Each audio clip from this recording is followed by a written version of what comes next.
Ah, it worked. Okay, I don't know why we had the same problem we had last time.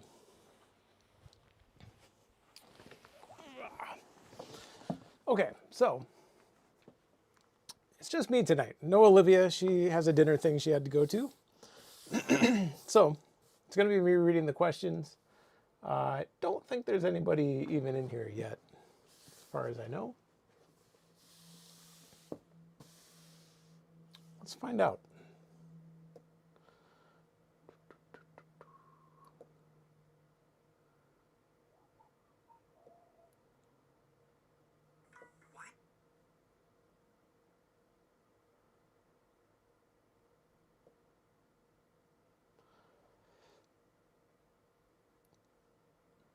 Ah, good. Okay, so I'm going to try to read the questions, but it appears to be frozen. Maybe not. Hang on, let me go switch something real quick.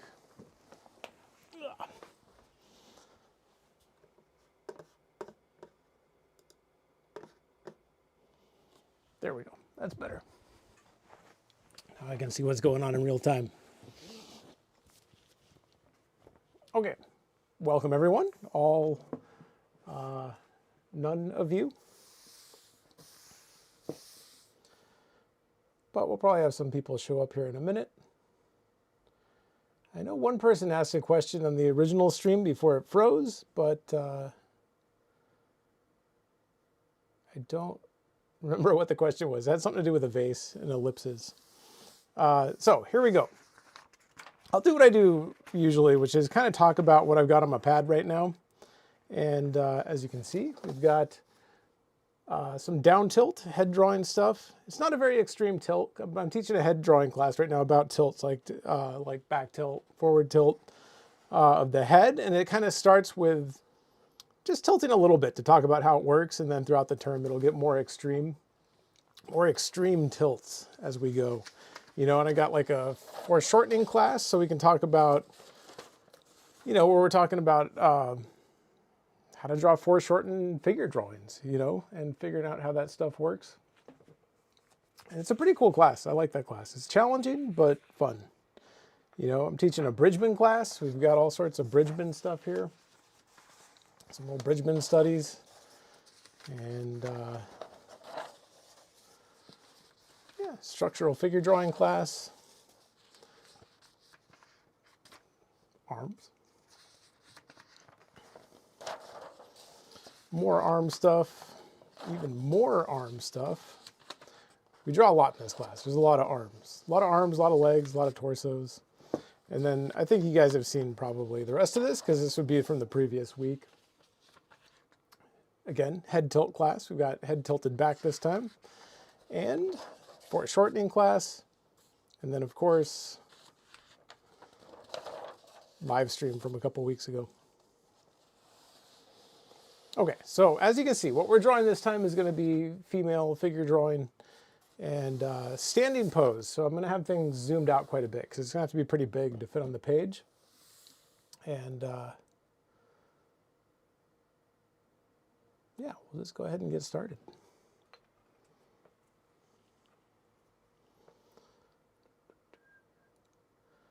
Ah, B.A. Humdinger, welcome.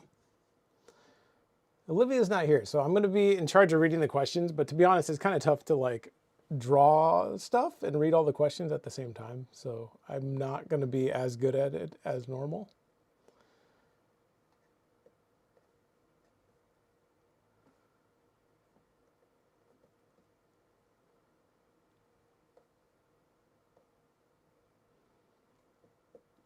So here we go. As usual. Oh, actually, before I get started, one more thing. I'm going to open this Coca-Cola I have sitting here. I'm going to drink that while I work.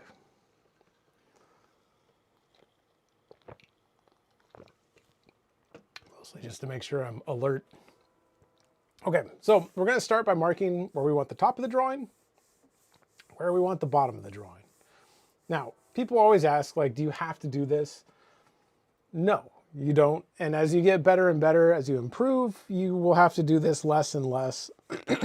But as a learning tool, it's pretty helpful, you know, in terms of just learning to judge proportion and distance and that kind of stuff, right? So we'll come in here, mark the bottom, and that's how big my drawing is going to be. Now, she has really tall hair, like she has like kind of like big curly hair, and then she has it all kind of bunched up like above her head. And so it's making her head super tall. So we have to decide, do we want to include the hair in this measurement, or do we want to just start at the top of the head and basically just guess where it is, which is a little more difficult because then we have to guess where the top of the head is, which is a little bit challenging. The other thing we can do is if we're just going to draw the top of the head, but we also, or measure from the top of the head, but then we also want to include the hair, then we got to make sure this line is in a place where we'll still have room to draw a hair, excuse me, up above, right? So we'll come in here and find, I'm going to just move it down a little bit just to make sure we have some extra room up there for a hair. I'll say it's right about there, right? So we've got top, bottom. I'm going to find the halfway point.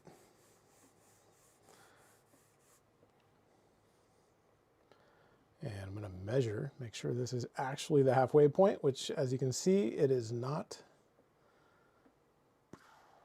It's going to need to move down just a little bit.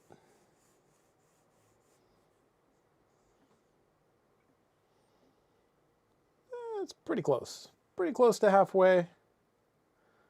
Close enough that I think it'll work. So we'll come in here. So we got top, bottom, halfway. Now I'm going to lean over to my computer here where I have the reference. And I'm going to measure and figure out exactly where the halfway point is. And again, I'm not really including the hair. The halfway point is roughly, I don't know, like the top of the thigh. About kind of where the center line would end.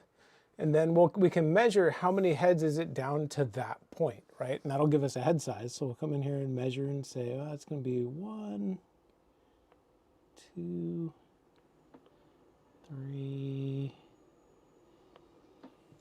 maybe 3.5 heads. So again, I'm just going to guess and just make a mark. Take my best guess, measure it out, and say, here's 1, 2, 3, not quite a half. We can make it just a tiny, tiny bit bigger.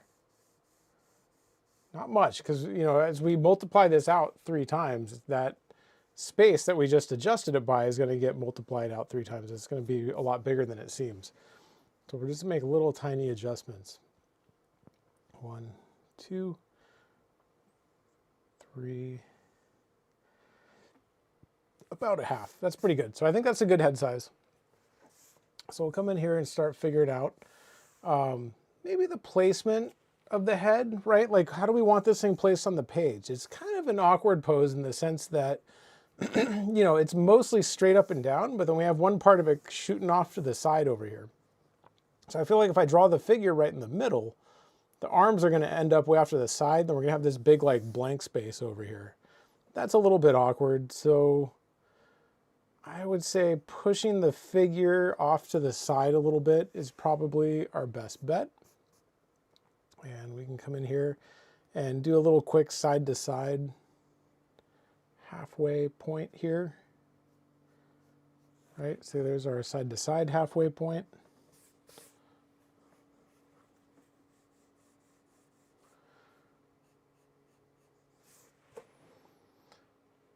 And now we got to figure out where do we want to fit this on the page. The halfway point of the entire pose from side to side, including the hands, is kind of like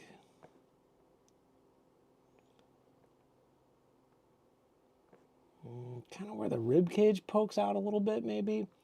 Not even. It's more like a little bit past the elbow.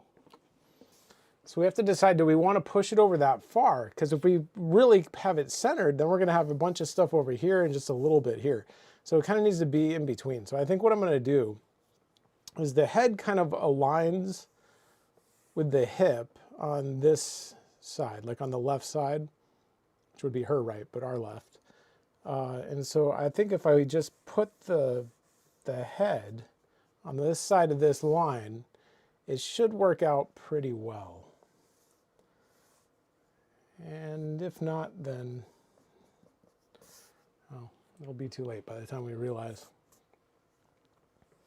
Let's see if we can get a head shape on here, right? Let's see if we can just find, it's a very oval type shape. I feel like we can almost just drop an oval in here.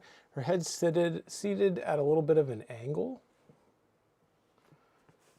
right? I think we can just put it like right here, kind of.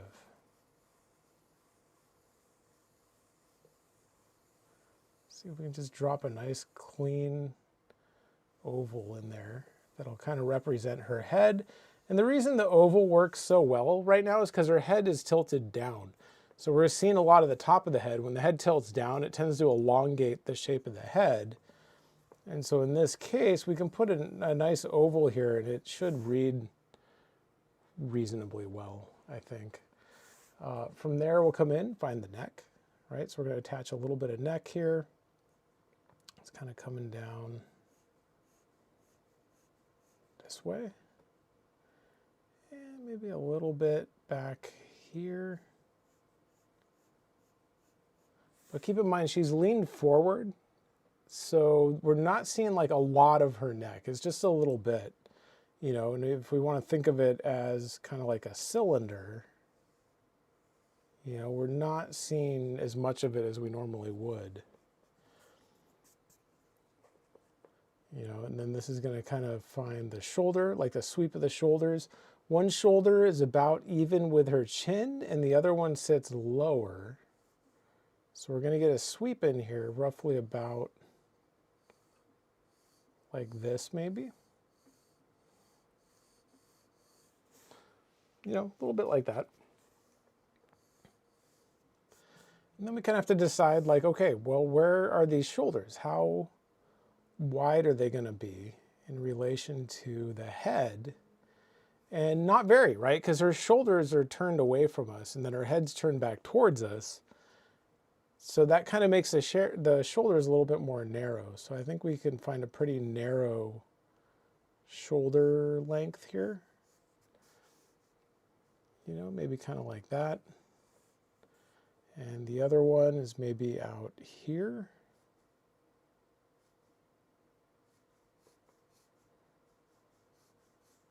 Kind of coming out that way. The pit of the neck is dropping kind of low, right? Because she's leaned forward. So that pit of the neck section is kind of like right about in here. We're kind of picking up a little bit of collarbone.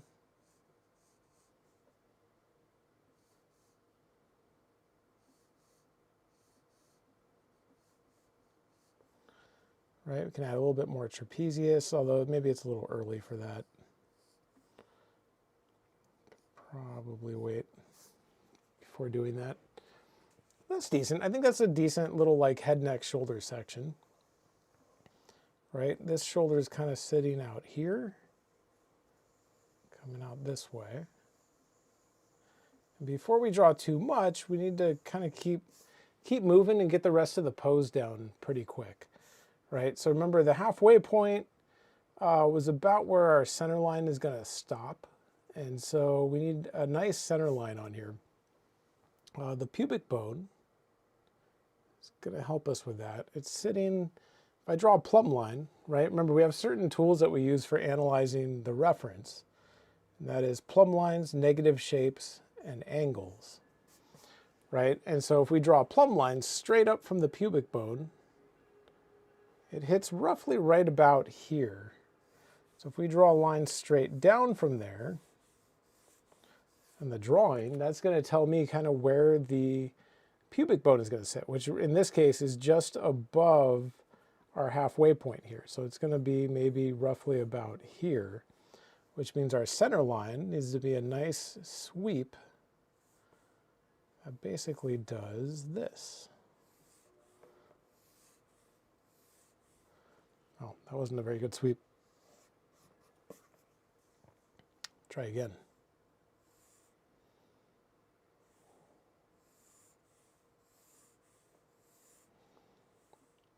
That's pretty good. You know, I think that'll do. Might be a little too curved. Like, she's not like arching her back a lot. Might need to be a little bit less curved, actually. That's probably fine. Right, and then if we zoom out, we can come in here and see kind of where the legs are going to sit then. Right, so we'll come in here and find our gesture, although at this point we could even, I don't know, like if the pubic bone is sitting roughly about here, right, we kind of know where the box of the hip is going to sit. We can kind of find more of the gesture for the torso.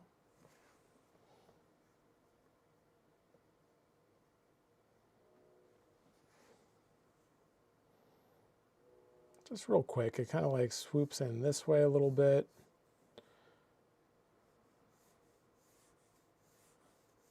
Roughly coming down this way. This part kind of shoots out this direction, right? We're kind of looking for that gesture type shape here.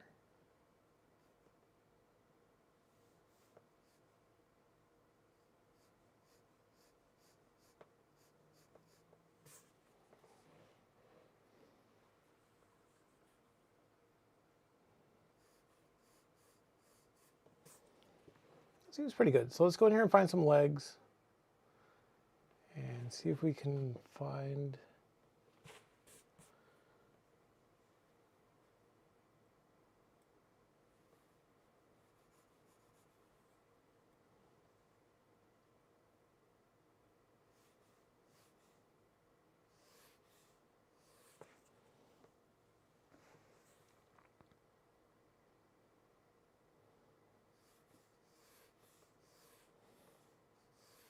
they're going to go. They're going to sweep way down here, keeping everything nice and rhythmical and gestural, right? Like we kind of use, or at least I kind of use, what I would call like rhythmical, or yeah, like a rhythmical gesture, I guess would be a good term for it, right? We know our feet are going to sit right down here. This part is going to basically drop down this way. Now we're looking for a nice width here that can account for the width of the connection point of the leg, the width of the knee, the width of the ankle, right? And I'm kind of designing that all immediately, right from the point of starting the gesture. I know automatically kind of where those points are and how they're going to connect. You know, how the foot's going to sit in here.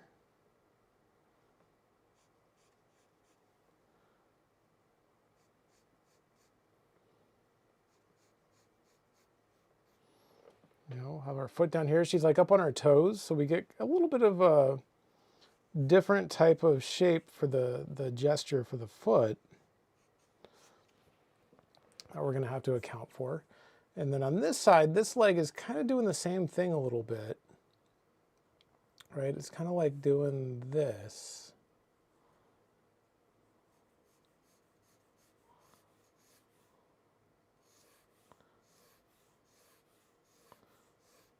Right, just following that gesture down to the other foot, just kind of popping out a little bit at the ankle, and then back in,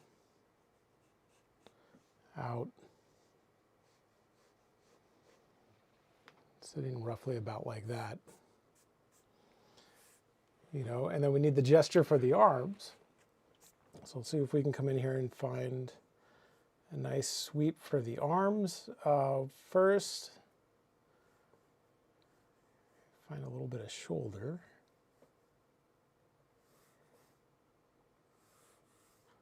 See if we can just judge a nice angle for this arm here.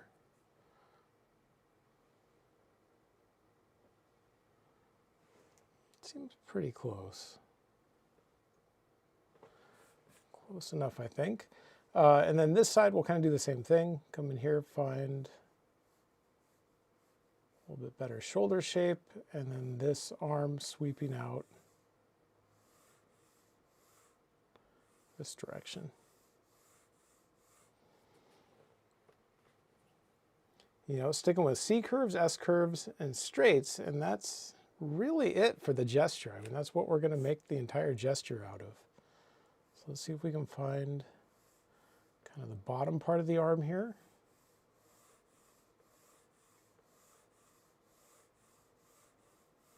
Right, coming out this direction. This part's coming out this way.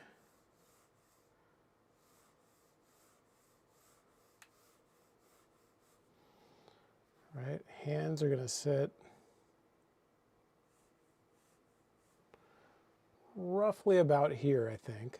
Now she's grabbing onto a chair, like the back of a chair, but it's a little bit awkward in the sense that it like goes off the picture frame. And like if we tried to draw an entire chair here, it wouldn't fit. It would kind of go off the page. So we have to decide, you know, do we want to draw that chair or do we want to kind of change it up a little bit and maybe draw something else? Don't know exactly what that would be, but you know, if that hand goes about there, we get this hand out here.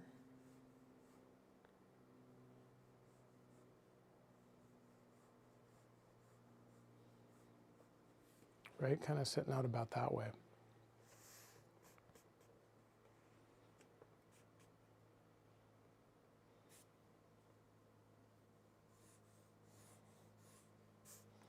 Right, so now we need to figure out kind of where, some structure essentially, right? We've got a decent gesture down here. And again, like I was saying, like we could make her grabbing something other than that chair, I think. Like have her grabbing onto like a stick or something.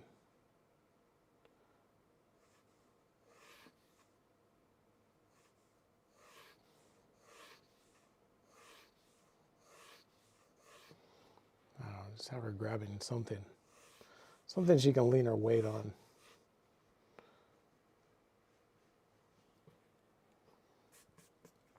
And then, yeah, so that would basically be the gesture, right? I mean, there's nothing like overly complicated about it necessarily, right? Pubic bone sits about here, so we're gonna have the hip up about in here, right? And then from there, we can kind of find like where the corner of the box is gonna sit. It's kind of like back here a little bit.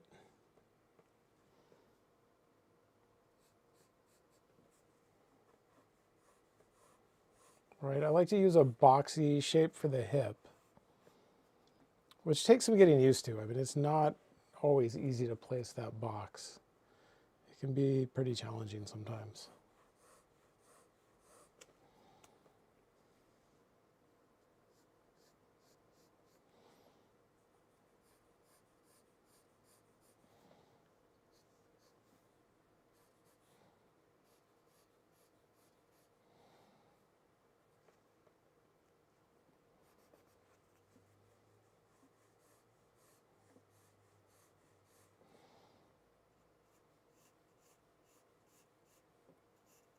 Right, so we've got our box and it's like tilted back.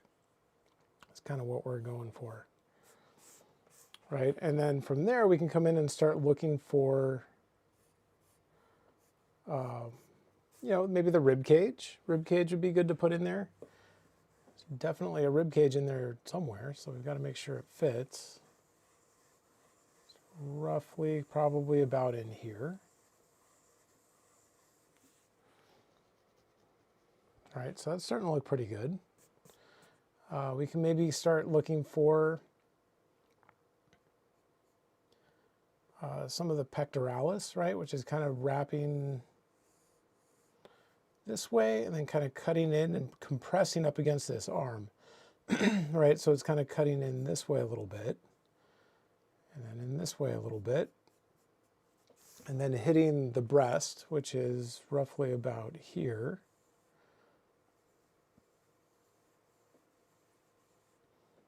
right? And then the other breast, remember the breasts tend to follow the angle of the shoulders. Not exactly, but roughly. They tend to follow the angle of the shoulders. So if our shoulders are angled like this, the breast is probably also angled something like that.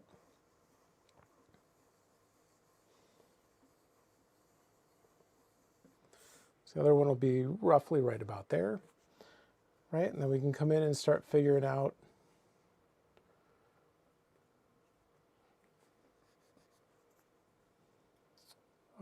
how to,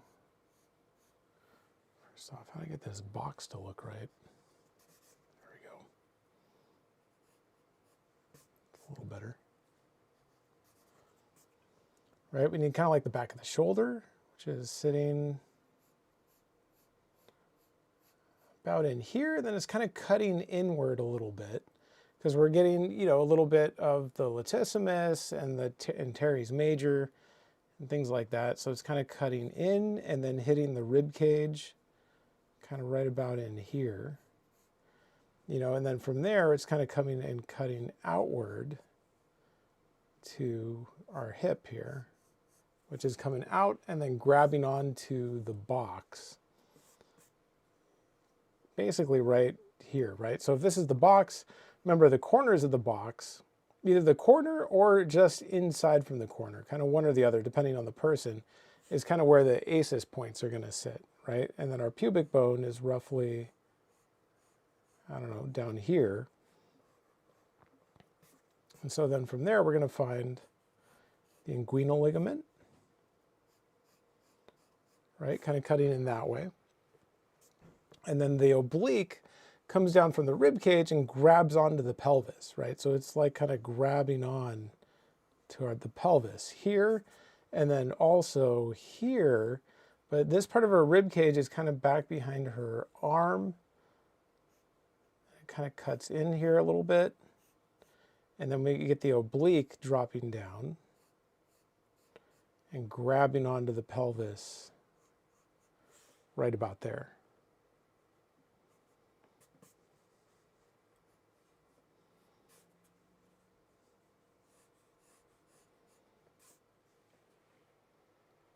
It seems pretty good. I think that's a good structural component, right? Remember, we always want to start with gesture and then layer structure on top of our gesture. And then from there we can come in. Arms are coming towards us a little bit, not like a lot, but enough that we're picking up some kind of like cylindrical form on the arms. Right? Elbows roughly about here.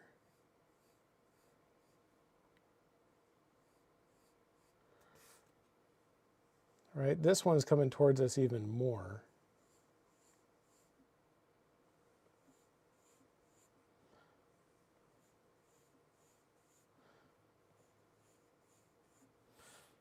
Right? So see if we can develop those forms and get them looking like they're coming towards us, you know? And we're not getting super into anatomy. Obviously, sometimes the anatomy and the structure work together, right? Like the way we understand how to connect the rib cage to the box for the pelvis requires some anatomy, you know, or at least the way I do it requires some anatomy. But then other times we can just use cylinders and just kind of develop things that way, you know, whichever way seems to work best, really.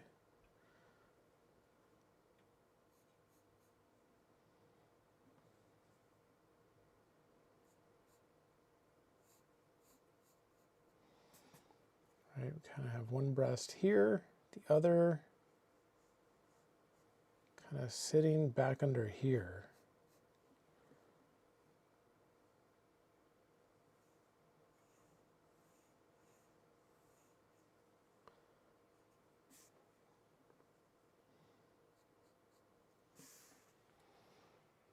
A bit like that, but they're disappearing behind the arm, so it's tough to see exactly. And then also, I mean, we had to censor the photo, so, you know, there's parts that you can't see anyway. I think that's looking pretty good overall.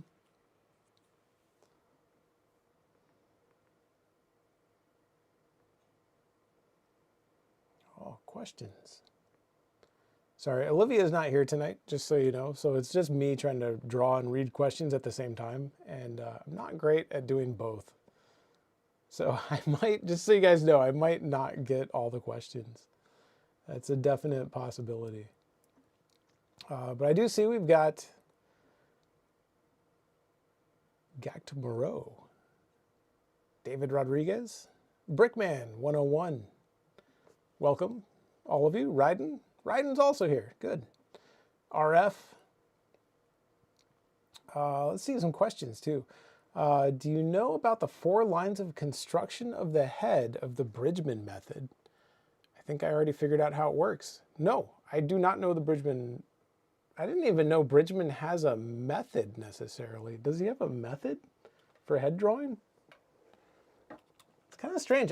Honestly, I've looked at this Bridgman book a million times. I mean, I've studied the heck out of it, but heads are the one part that I don't study very much. Let's see what he's got.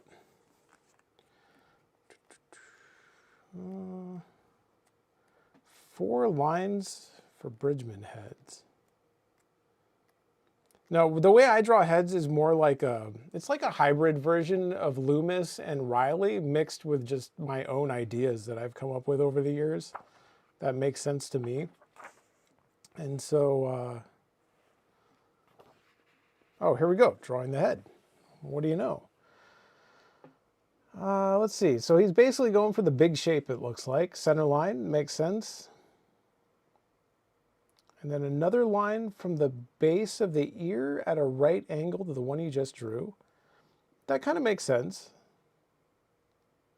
Because that would be basically where the bottom of the nose is, as long as you're looking at somebody straight on, right? As soon as they tilt their head back or forward, that won't work anymore. But straight on, that seems like a good place for it. And then, let's see, on the line passing the center face. Oh, that's rough. Yeah, see, I think that's why I didn't like study this much, because like this part, these first few steps make sense to me. Then on this one, it says, on the line passing through the center of the face, measure off the position of the eyes, mouth, and chin. But it doesn't say how to do that, right? It doesn't say, how do you find those distances? Like, you're basically just guessing and practicing to become a really good guesser, which that's fine, it works. People learn to draw that way. It's not like the worst way. To me, that's why I like the Loomis thirds, right? Because it has really clear landmarks. And you can even see he's ending up with something pretty similar. Like if we look at what he's ending up with, those thirds are there, right? If we zoom in on this little thing here, right? Like those thirds are pretty close. We got 1, 2. Also, I'm not sure which one of these is the eye line. It's got to be this one. Maybe that's the brow. So maybe this, that. Let's see, hang on.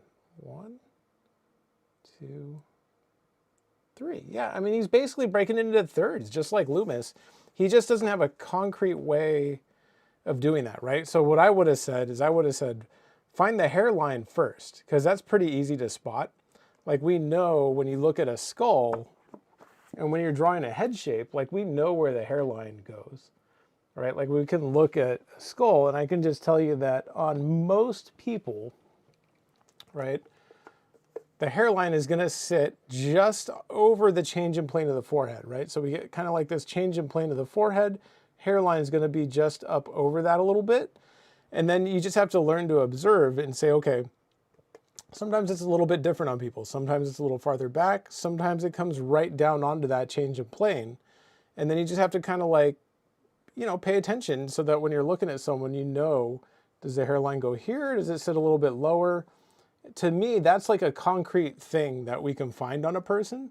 And then once we know where the hairline is and we have the big shape established, that's where the thirds come into play. And then we just take that space and break it into thirds. And then from there, we can like kind of develop the rest of the head. That to me is way more, I wouldn't say understandable, but like just more manageable in terms of learning how to draw a head. That seems better to me. So that's kind of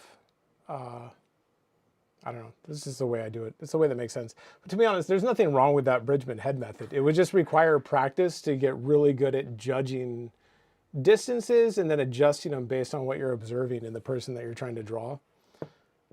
Which again, not the worst thing. Okay, let's see if we can get some more of this down here. And then I'll do another question here in a minute. So let's see, we're gonna have, I'll leave the arms alone for a minute. Let's get more of the legs on here. They're looking a little bit too gestural compared to everything else right now. So we've got one leg kind of dropping down this direction where the thigh is kind of pushing outward, right? And then we're kind of picking up this part right in there. Let's see. We know that the knees are going to sit, I don't know, around here somewhere probably. Maybe a little bit higher. Somewhere around there. So let's see if we can just kind of get a nice leg shape on here, right? So the thigh, like her legs are like kind of pressed together and she's leaning forward. And so we're getting like the adductors kind of pushed outward a little bit, right? And then we're seeing like our sartorius, of course, kind of running through here. And then we get the medialis kind of popping outward a little bit, and then the medialis is going to kind of wrap back behind the knee, you know, and then our knee is going to kind of like sit in here.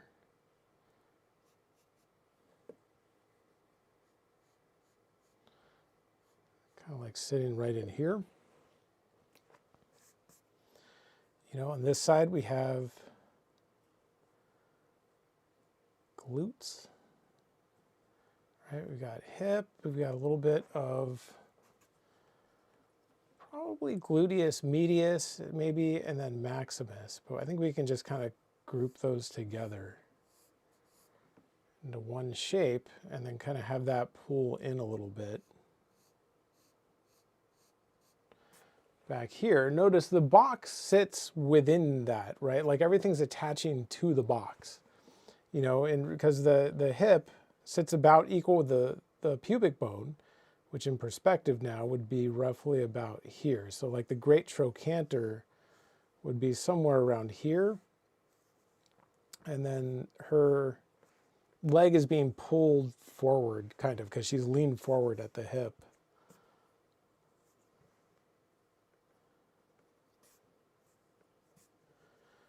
Right, and so then we'll get lateralis. Kind of cutting in this way.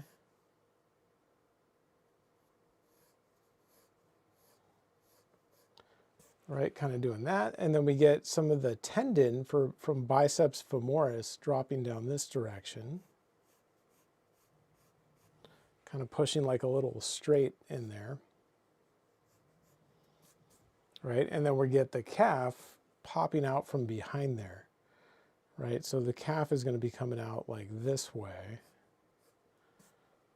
and then dropping back this direction. Right, kind of like that. And then of course our ankle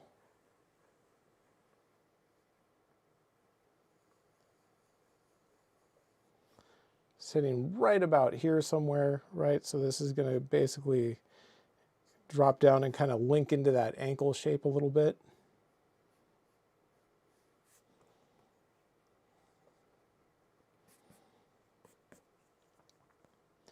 You know, and then gesturally speaking, now we can see, not really gesturally, I guess more structurally, right? We can kind of see a little bit of the tibia sticking out from the other side of the knee, right? So there's like a little bit of tibia kind of sticking out here and cutting in.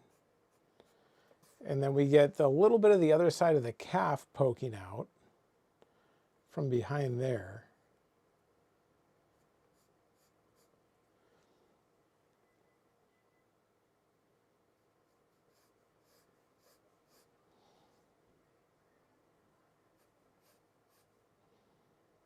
Although I kind of exaggerated that a little bit.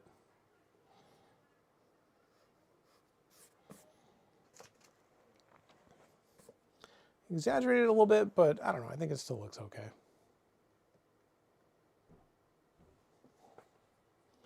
You know, so let's see if we can find kind of where the ankle sits. Roughly right about there. See if we can find the shape of the foot in here, right? It's kind of sweeping outward. It's a very interesting foot shape. It's going to be a challenge simply because she's like really standing up on her toes. Right now I have the foot, I think, a little bit too wide. I think we can pull this in a little bit, pull this in a little bit, pull that kind of down. Feet are really fun to draw. They're really challenging at first. And then the more you draw them and the more you learn about the anatomy and the basic shapes that we can construct them out of, things become much more interesting.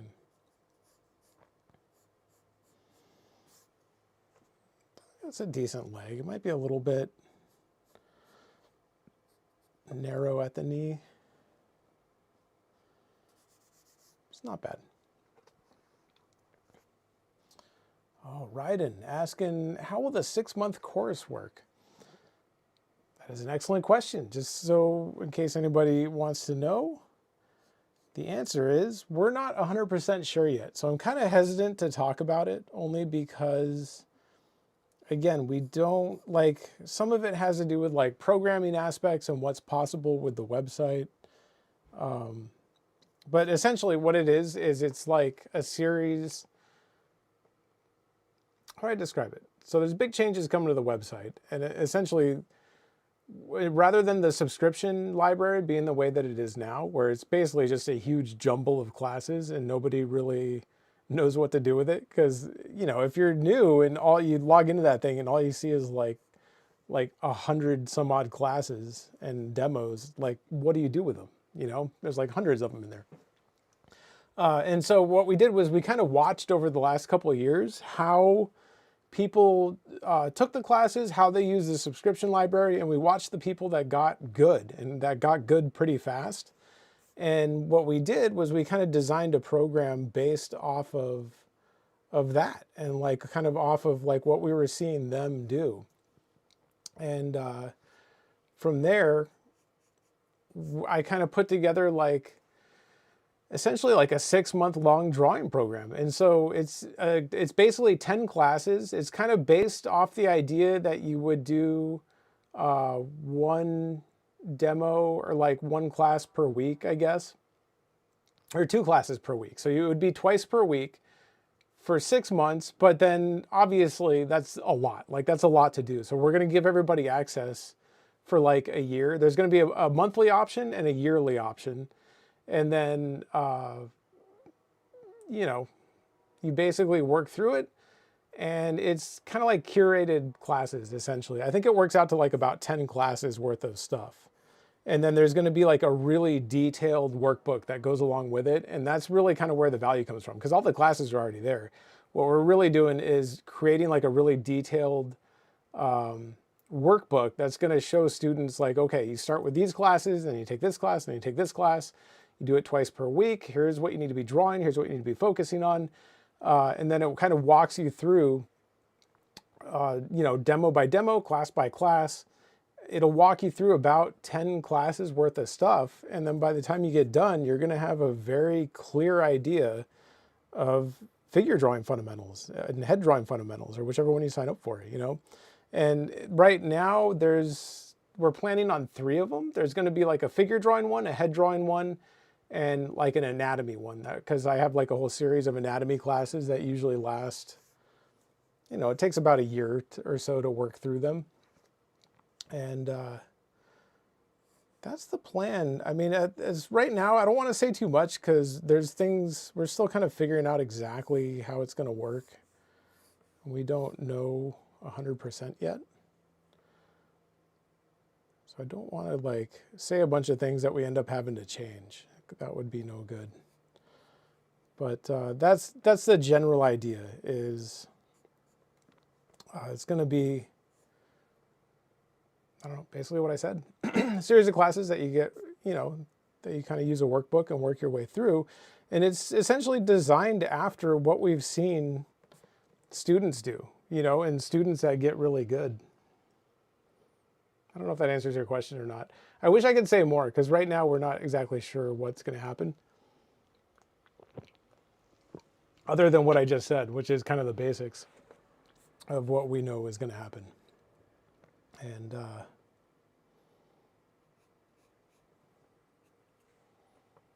yeah, also, anybody, and this is, well, see, I shouldn't say that either, because like part of what we want to have happen is that anybody who's subscribed now should be able to stay subscribed at their current price, right? Because honestly, like part of what's going to happen is there's going to be a price increase also, because now we're selling like a 6-month, year-long course, which is going to cost more than, you know, and like price-wise, it actually works out about the same as like if you were in the, like the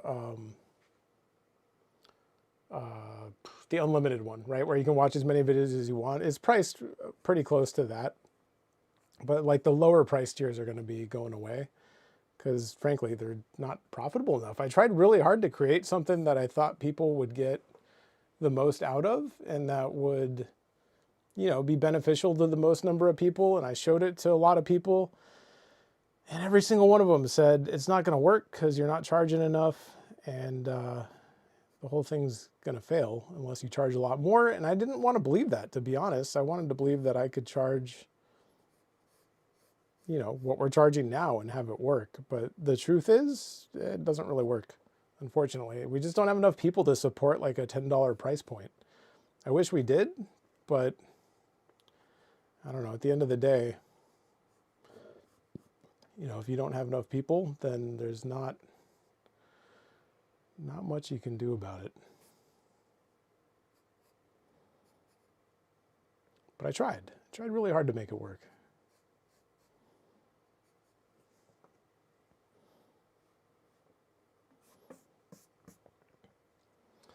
Let's see.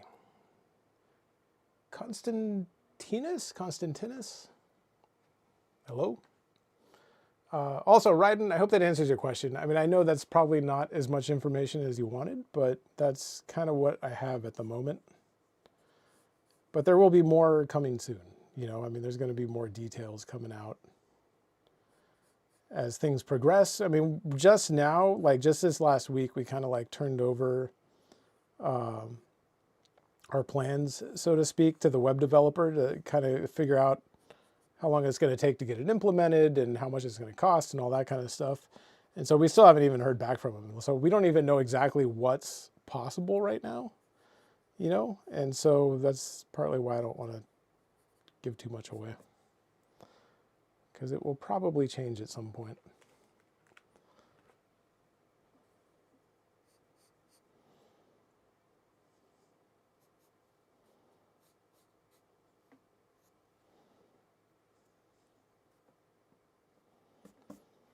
Okay, let's see. Constantinus, question, is a plumb line necessary for accurate measurements of proportions?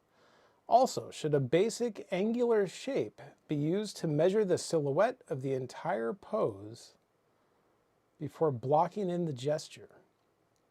That's a good question. The answer is no. A plumb line is not necessary. The plumb line, so when it comes to like the three things I always talk about, which is plumb lines, negative shapes, and angles, what those are they're tools that help us analyze a reference photo, right? And so if you are more experienced and you know you are getting pretty good at judging angles and distances and things like that, then no, you don't have to use a plumb line. You probably will be using them, but it'll happen more like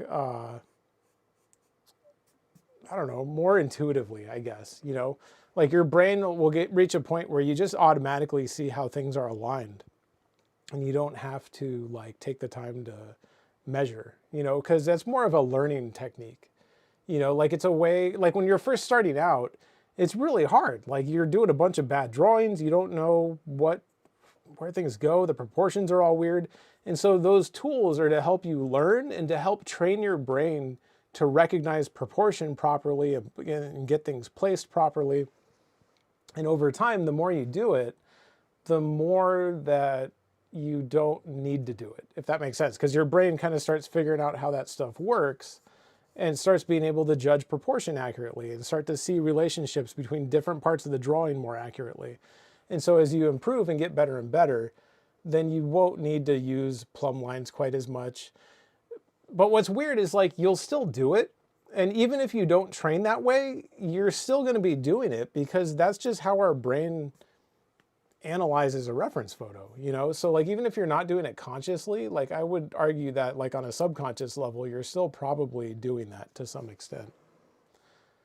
And, but no, like when you get more advanced, you don't have to spend a bunch of time measuring and doing all that. Like you just draw. Like I could do that. I could just draw this thing, but I don't know. My whole job is to teach people how to draw, you know? So that's what I do, is I draw in a way that helps people learn how to draw.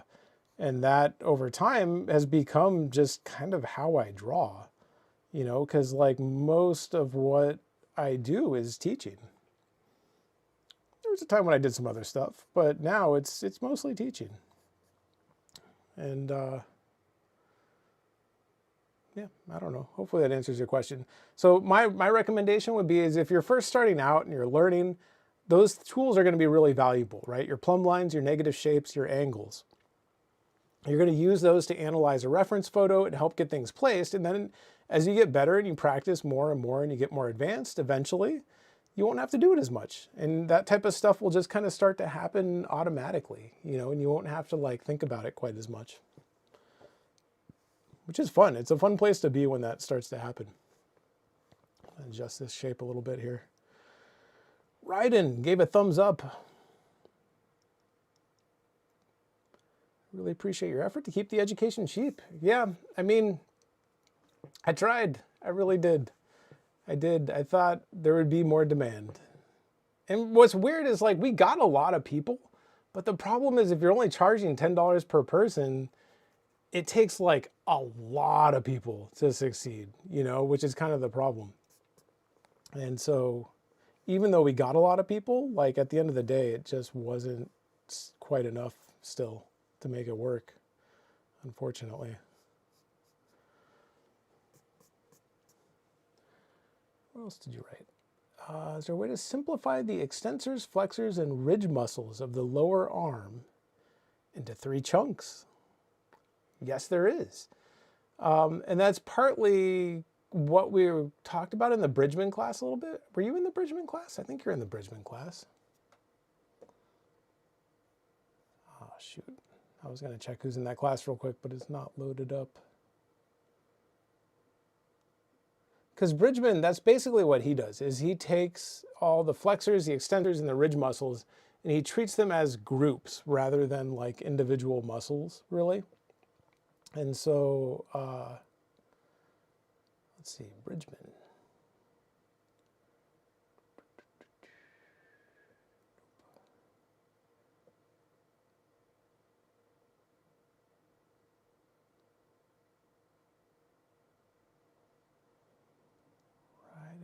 I do not see you in the Bridgman class, but that's basically what Bridgman does. So I'll talk about that a little bit right now. But yeah, that's the way you want to think of them, right? Because like on most people, you can't see individual flexors and extensors. Like you can see little hints of them here and there, but unless you're like a huge bodybuilder, like you're not going to see every single flexor and every single extensor. Like that's crazy. The reason you want to learn them is because you need to understand how they kind of overlap and interlock and stuff. But generally speaking, treating them as groups is the way to go. So, I mean, you have the right idea about that, I think. Let's see, let's get an arm shape on here that maybe is going to work a little bit better.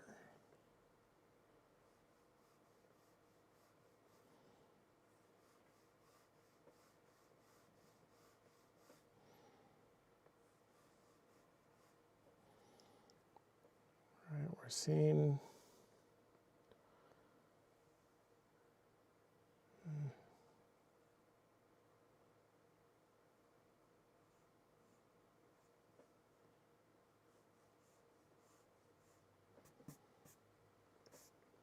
Okay, so this is tough because her arm is like twisted in a little bit of an awkward way. So we're gonna have to figure out how to make that work, right? So we've got a little bit of tricep sticking out here.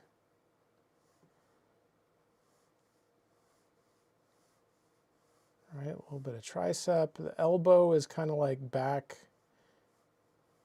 in here, sticking out just a little bit, kind of like right back up in here, right? And then we get the flexor group kind of coming out from under there,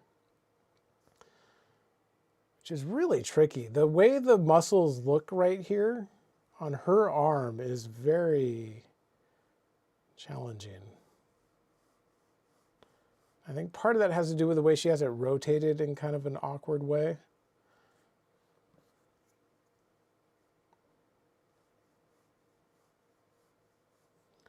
I'm just starting with the big shape, essentially. Seeing if we can come in here and figure out.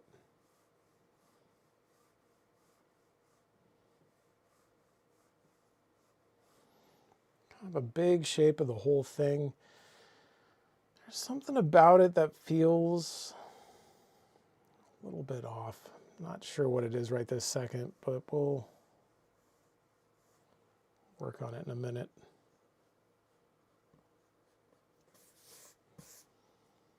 Right, so this side then, we're gonna have the shoulder kind of come out, back in a little bit. Oh, also, Ryden, I saw your email and I haven't had a chance to respond yet, but you asked some really good questions, and I will respond as soon as I have time. Hopefully tomorrow, but it might have to be this weekend, just so you know. I have seen it. Okay, this is going to drop down this way.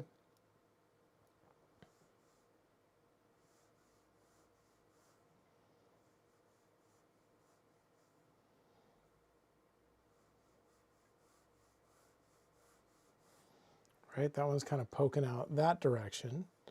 Right, what we're seeing here is the ridge muscles, right? Those are the things poking out on each side. But then on top of that, her wrists are pronated, right? So we're picking up that wrist pronation. And, oh, you're in the structure class. Oh, that's good. That's a good one to be in. You've been having trouble layering every muscle. Oh man, the forearms are so hard. Don't give yourself a hard time about that. That's something I struggled with like for years, if I'm being honest. And like, you know, I reached a point where I could like do it, but it wasn't like as good as I wanted it to be. The forearms are just really challenging areas to draw, especially if you want to get into like all the anatomy, like drawing everything. Then it's not easy. So go easy on yourself, because man, it will drive you a little bit crazy trying to draw forearms. So we're picking up this wrist pronation right in here, which is partly what's causing this overlap, right? There's like a really specific shadow right in here that is happening because the wrist is pronated. And we're picking up an overlap right here where the bone is coming out this way and then the flexors are going up underneath it and disappearing. So to answer your question, if you're asking if you have to learn to draw every single one, my answer would be you don't have to, right? Thinking of them as groups is pretty good. What's important is to understand how they overlap each other. You know, so understanding that, like, if we want to think of the extensors as a group, where are they starting and how are they interacting with the ridge muscles? Wrist pronation is really important. I mean, you've got to figure that one out. Otherwise, arms will just never work quite right. And wrist pronation is challenging, right? Like, I mean, it's a tough thing to learn. Or at least, like, as a concept, it's not hard to learn. But as a drawing, it's difficult to make it work. And so wrist pronation is a big one. Also, I don't know, I guess maybe those are the important stuff. Right, but this little overlap that I just drew, critical, right? In order to get this arm to look right, pushing that little overlap right there is super important, right? And the whole reason I know how to do that is because I understand what the ridge muscles are doing. I understand that the wrist is pronated. So the ridge muscles connect basically right about here, right? Like on the bottom of the thumb side of the wrist. And so if her wrist is twisted all the way around like this, and the ridge muscles start back here, that means they're literally wrapping all the way around and doing back up under here. And that's what we're seeing. We're seeing a little bit of ridge muscle here, and it's wrapping up and around and disappearing around the other side. And that is kind of what's causing this to look the way that it does. And so being able to look and recognize that is really helpful, right? And so you're kind of asking, like, do you have to learn every one? My answer would be no, you don't have to, but the more that you know about this stuff, the easier it's going to be to draw it, especially if you need to get into invention, right? Like if you have a piece of photo reference that isn't quite what you need and you need to change it a little bit, or if you're more in work going towards like comic books or something where it's kind of like a more invention heavy type thing, then that's going to be helpful, right? The more you know, the easier that's going to be.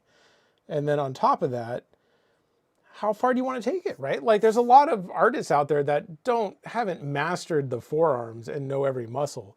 And so, yeah, you could get away with it. You can get away with not knowing literally all of it. Sure. The question is, you know, how far do you want to take it? Do you want to be the artist that everybody looks at and is like, dang, this guy really knows his anatomy, his drawings are awesome? Or you could be the one that, you know, has like a more like kind of general cartoony type look. And there's nothing wrong with that. I mean, those are awesome too. I didn't mean to make that sound like that's like a bad thing. It's really not. It's more like a personal preference type thing. And just trying to decide, you know, and especially like also if you want to go into fine art, like I don't actually know what you want to do. You've probably told me and maybe I forgot. But like if you want to go into fine art, then that's much more like if you want to be like a figurative fine artist, that's much more geared towards like understanding all the little subtle nuances, you know, because then it's about how far can you design this stuff and push it and make all that anatomy kind of work.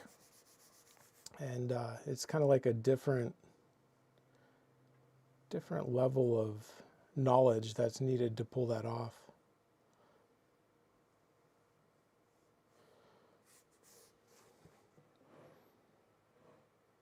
These arms look okay. This one feels a little bit long to me, but so does the one in the reference. I think part of it is the wrist is a little wide. I feel like maybe we can pull that down a little bit.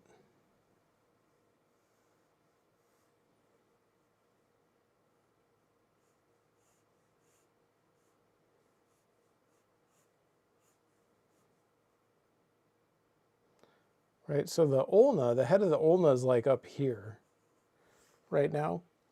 And then we're seeing muscle and like tendon, right? Because I don't know if I can show it from this angle, but like the head of the ulna is here.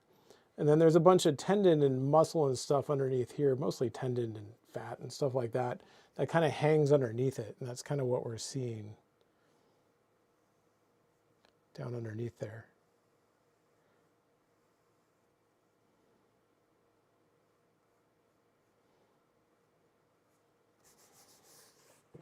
I don't know. That looks pretty good. What time is it? 7:30? Yeah, so Ryden, just know that there's no reason you should be able to master forearms like right away because they're hard. They're really challenging. I mean, they take a long time.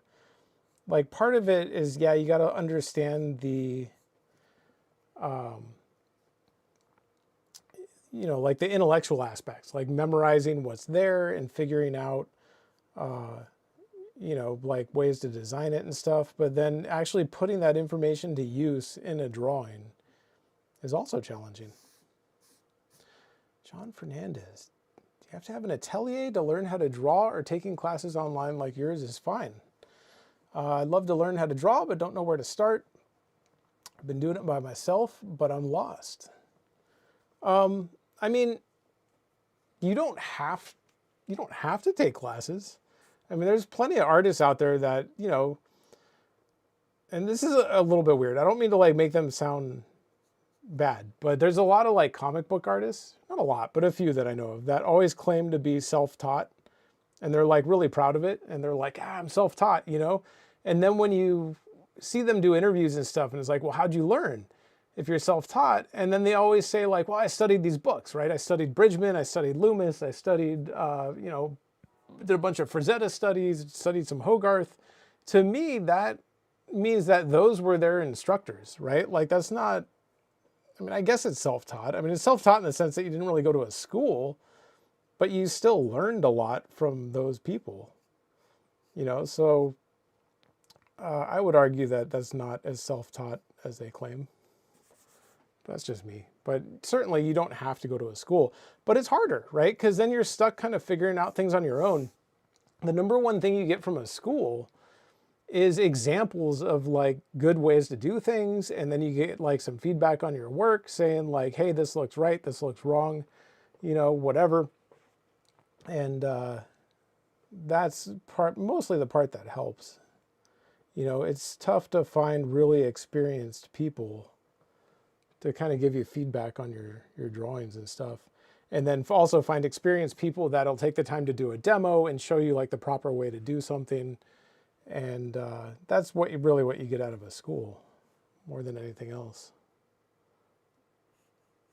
But you don't have to. And then you're kind of asking like, do you have to be at an atelier or take online classes, or either one fine? I mean, obviously being in an in-person class where you can watch this stuff in person is the best situation. Second best would be taking online classes, right? So, you know, I mean, I have a whole online school, so you'd think I would say like, hey, online's the way to go. But the truth is, it's actually your second best option. What's tough is there's only a few really good schools out there, right? I happen to live within driving distance of one of them, so that's kind of where I learned and trained. But like most people can't afford to like, you know, move to the other side of the country or the other side of the world and live in, I mean, where I live right now is like literally one of the most expensive places to live in the world. So on top of that, like you got to travel, you got to find a place to live. It's a lot. Like most people can't do that. I got lucky in the sense that I just happened to be born here and live next to like a great school. But the reason I created this school specifically is because most people don't have access to good schools, you know, and you can learn a lot online. Like I've seen people get really good taking online classes. So it's not like it's that much of a hindrance. Still, if somebody has the means and the ability, you know, and the opportunity to go take in-person classes at Watts, I would say do it. I mean, I wouldn't necessarily recommend my school over that. I think there's things that I do in terms of teaching fundamentals that maybe I'm a little bit better at than them, but overall, they have a really good program.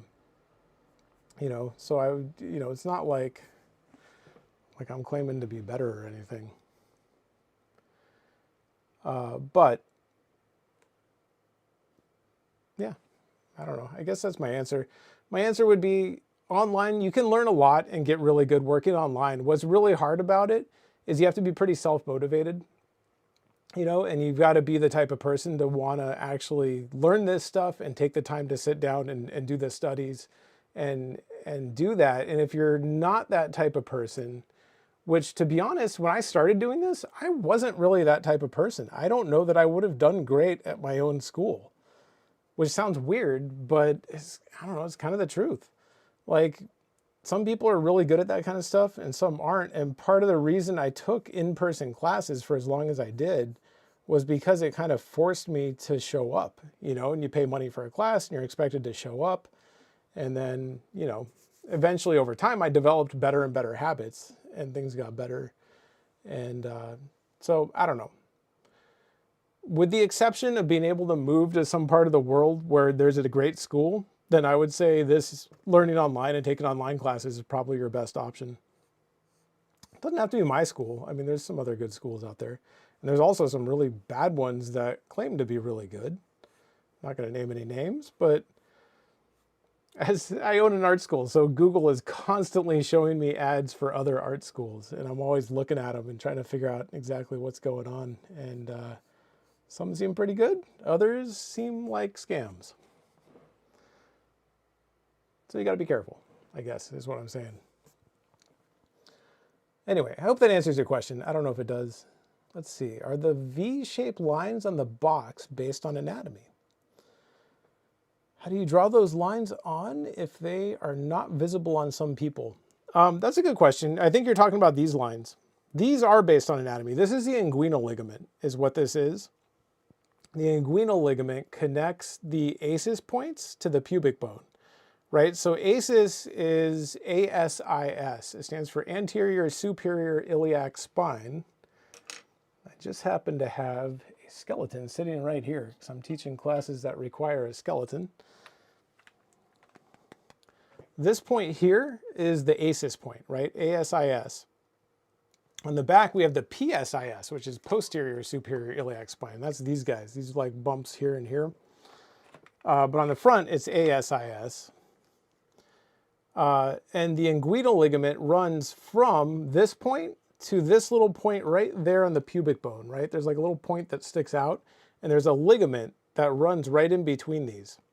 Now, depending on the person and how wide their hips are, that line can be, that V can be more open or it can be more narrow, right? On men, well, I don't know. To be honest, I shouldn't say like a men or women difference because like on her, as you can see, they sit upright a little bit more, you know? And then on some women, they also go really flat. Like this skeleton here has like more, like a more open pelvis shape. So it just depends on the person. And that's partly why, I don't know, like people ask me all the time, like, oh, what's the difference between drawing men and women? And like in terms of the skeleton, like it's actually not that big of a difference. And there's so much variation between people that trying to teach like exact differences doesn't really work. The difference is more about where women like carry like fat on their body and muscle versus men. And men tend to have like more upper body muscle and slightly wider shoulders. I mean, there is skeletal differences to an extent, but it just really varies a lot from person to person. And then women tend to have more fat and muscle like on their legs and hips, you know, and that has a, in my opinion, a greater effect on the shape difference between them than does the skeleton itself. What was I talking about? Oh, this, the inguinal ligament. I was about to show one of my other models, but I don't think, when I read the YouTube like terms and their little rules about what I can and can't do, I think I'm not allowed to show nudity on like models either, like an actual figure. So I don't think I can show you my other one. Because I was going to show you an actual inguinal ligament, but I don't think I'm allowed to do it. RF also asks, how do you find the back sides of ellipses on a vase? Talking about the middle wide area and the bottom of the vase. It's an interesting question. I don't know if I want to draw a vase right now. I might come back to that. Oh, actually, heck, let's just draw a vase real quick. A piece of paper that's not the best. So I don't know what type of vase you want to draw, but let's say we have a vase. I don't know. What's a vase look like? Kind of do this. Is that a vase? Like a vase type shape?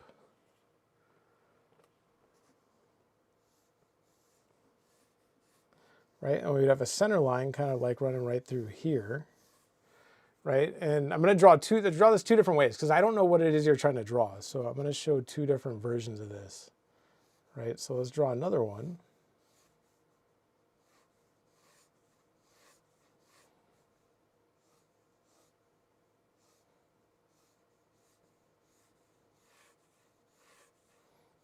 So we've got vase number one, vase number two. Put a center line on this one as well. And one's a little wider than the other, but whatever, it doesn't matter. It's not perfect. They're slightly different vases, but whatever. It'll get the job done.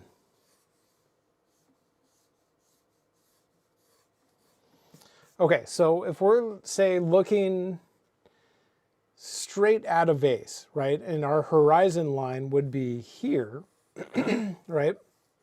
It's going to be different than if we're looking up at a vase or down at a vase, right? So if we're looking up at it, sorry, our horizon line would be, say, more down here, right? If we're looking down at it, then our horizon line would be like up here, but I'm only going to draw 2 of these. So these are the 2 I chose. Man, excuse me. So the direction that we're looking at the vase from is going to affect the ellipses of the vase, right?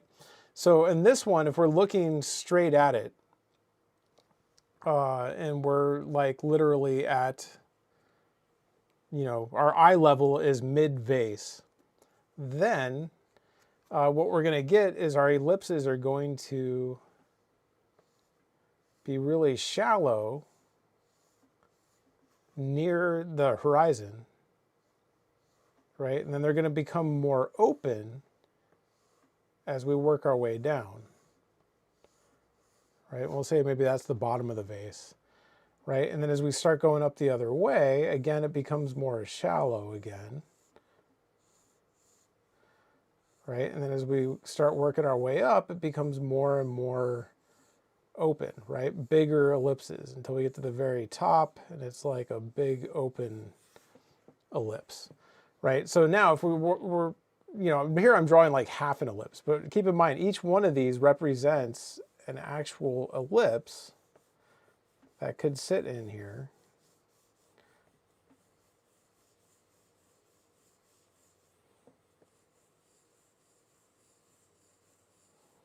But notice they kind of change, right? This one was not level. I'm going to try this one again.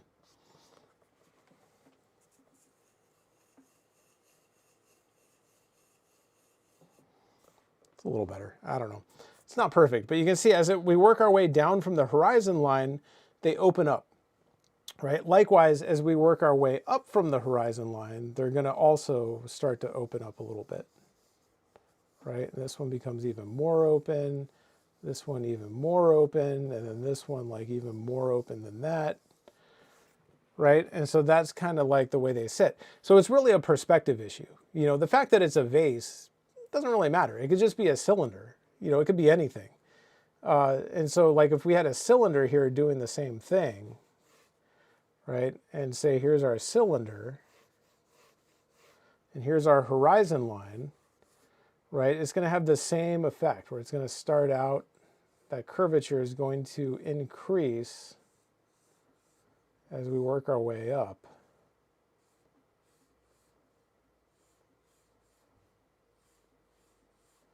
You know, kind of like that. So over here, this is different, right? This one here, now we're looking up at it. So if we're looking up at it, then our horizon line is like down here. So we could say basically we have it like maybe sitting on a table, and our eye line is even with the table, right? What happens then? Well, then it's all going this direction, right? It starts out really kind of narrow, opens up a little bit more, opens up a little bit more than that, a little bit more than that, and maybe up here it's like really open, you know? And again, these represent actual ellipses. We just can't quite see the other side of them because they're on the other side of the vase, right? But they're getting more and more open as we work our way up, you know, because we're looking up at it. Same thing goes for looking down. I mean, I said I was only going to do 2, but again, if we're looking down at it, right, and say we have our vase down here,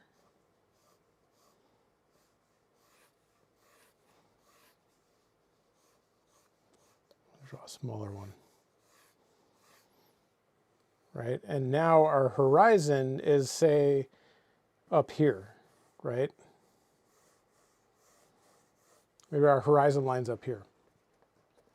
So now here we're just above the horizon at the top. So this is going to be pretty flat. Here we're at the other side, just this way, so that's going to be pretty flat. And then it's going to open up a little more, open up a little more than that, So eventually we hit the bottom down here and it's really open. Right, so again, same thing. These represent ellipses. They're going to start out really, really thin ellipses. And they get more and more open as we work our way down. Oh, that was a good ellipse. There we go.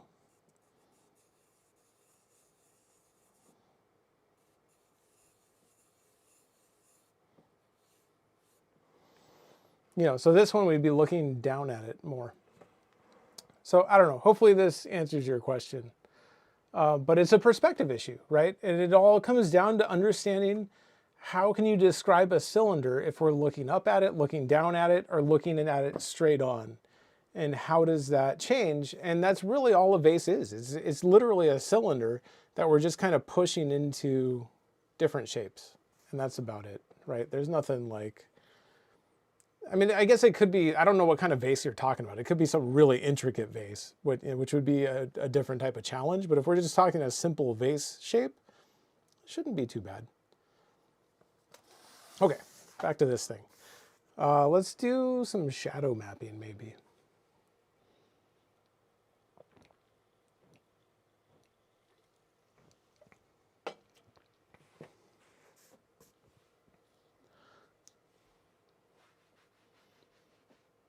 Constantinus says, thank you.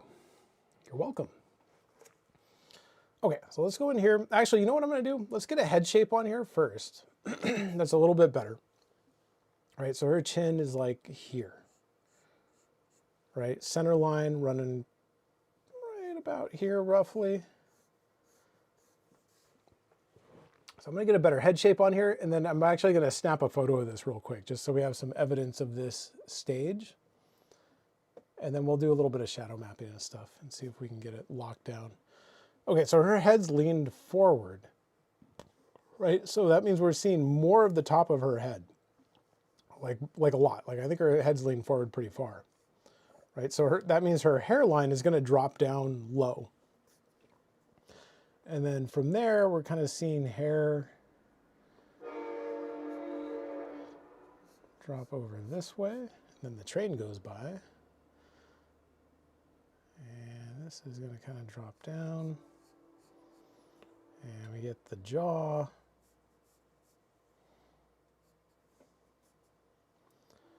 right, this side we kind of get the same thing, right? Hairline, side of head, jaw.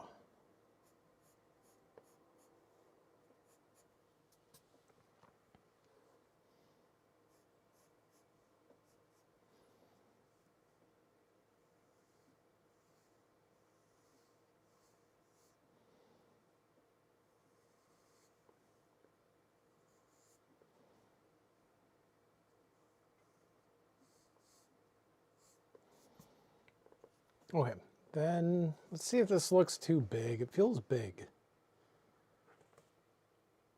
Yeah, I'm going to say it's a little bit big.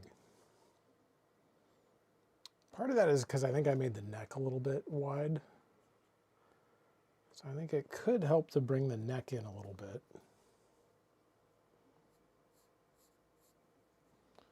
Give her like a thinner neck type. It's a little better. And then that in turn will let us pull this side in a little bit. That feels better. That feels more like her head shape. That's okay.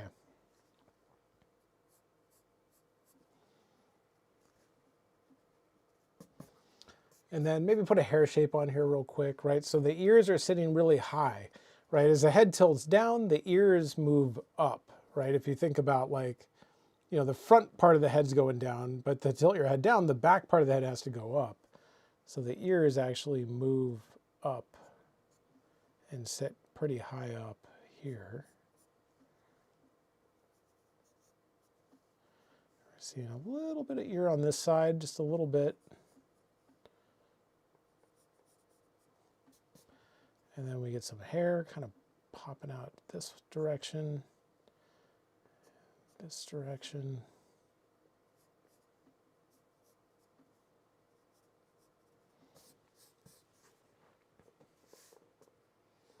And then let's see. I don't know. Honestly, curly hair, it's fun to draw, but it's very time consuming and something that I always feel like I don't have time to do in these drawings. So we're just going to draw like a simplified shape, right? To kind of see how her hair is kind of like attached. And then we get this kind of like big hair shape up here. That's kind of like poking out and out kind of this way.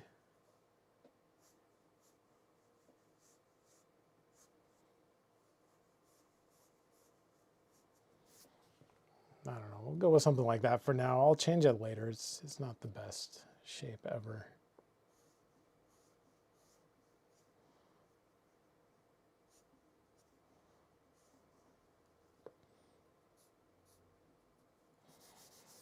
But it sits up there, something like that. That's looking okay, I think. You know, if we look at the whole thing, I think the head's still a little bit large. We can maybe pull the hairline down a little bit, but I think it'll work.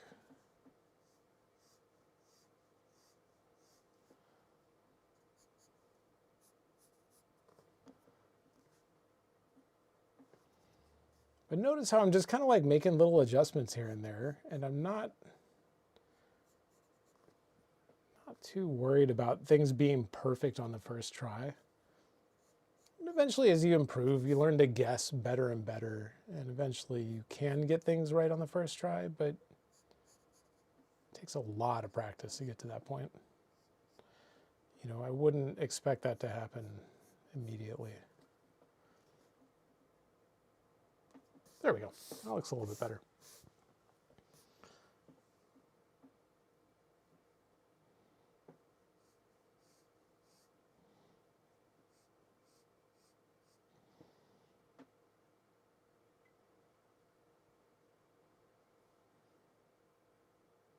Those thirds on there. Okay, so I'm actually going to snap a photo of this real quick before I draw anything else, because I want to be able to post this on Instagram. That's where all my students come from. Although you know, Ryden, you were asking about like the 6-month thing. Part of the reason we're doing this is to actually free up more time, because I'm going to also stop teaching like the 5-week classes. Oops, open Instagram. And I'll still teach one like every now and then, like when I have time. But our main focus is actually going to be on YouTube, because we need to bring in more people, you know, and YouTube seems like a way better way to do that than Instagram. Instagram is not the best. There was a time when it worked really well, and now they don't show my stuff to anybody anymore. I'm pretty sure it's because I have a business account and they want me to pay money. And I don't have money to pay them, which is a bit of a problem. So, you know, if our business was doing really well and we were bringing in tons of money, I mean, sure, I'd pay for some advertising. I have no problem with that. But the whole point of social media, I thought, was that you're supposed to be able to, like, you know, get your stuff out there without having to pay a ton of money. But Instagram has it like all locked down now. So if you are a business and you want people to see your stuff on Instagram, you got to pay. So we're going to focus on YouTube is the main thing. So there are many, many more YouTube videos on the way.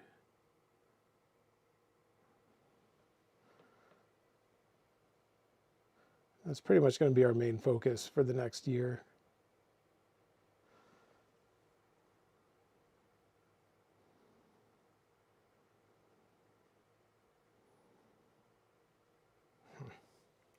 Sorry, you guys. These photos are tough to take sometimes.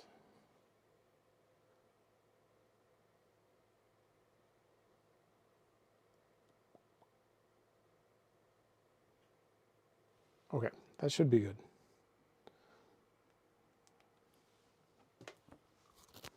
Let's do a little bit of shadow mapping. What time is it? 7:51.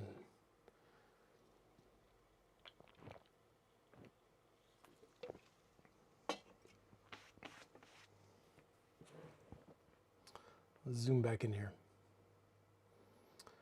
John Fernandez asks, what kind of paper do you use? This is smooth newsprint. The school that I went to, the way they taught drawing was basically what you're seeing here. Like they use smooth newsprint with specific charcoal pencils.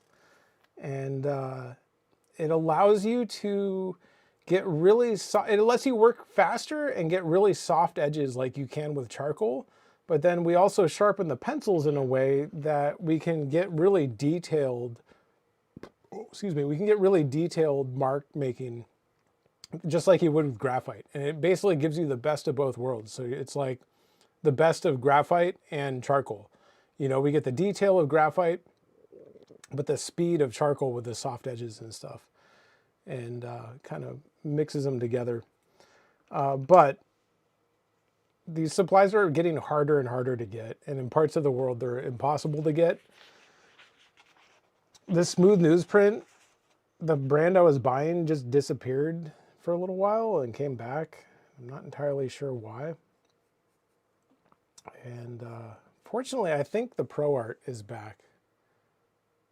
But their Seth Cole was pretty good too. What's weird about the Seth Cole stuff is I can only find it on one website on the entire internet, which is a little bit weird and kind of makes me think that it might not be around for much longer, because these supplies don't last long. I don't know what the deal is with them, but you get used to a supply and you're like, oh, this works well, and then they'll stop making it. I don't know why, but I mean, I do know why. It's market forces and people wanting to make money.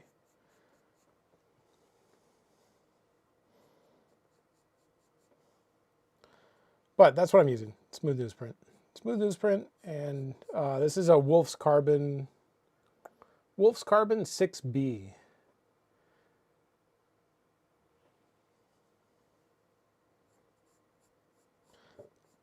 As far as smooth newsprint goes, I would recommend either the Pro Art or Seth Cole. If you can't get that, then the Strathmore would be like the next best choice probably, but the Strathmore is a little bit on the rough side.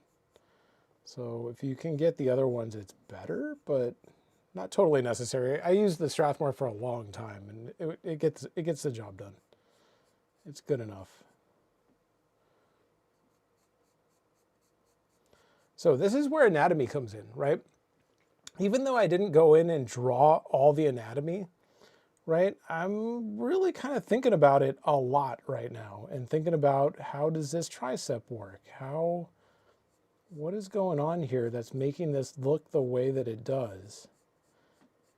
And then the anatomy is also playing a role in when I use my hard edges versus soft edges.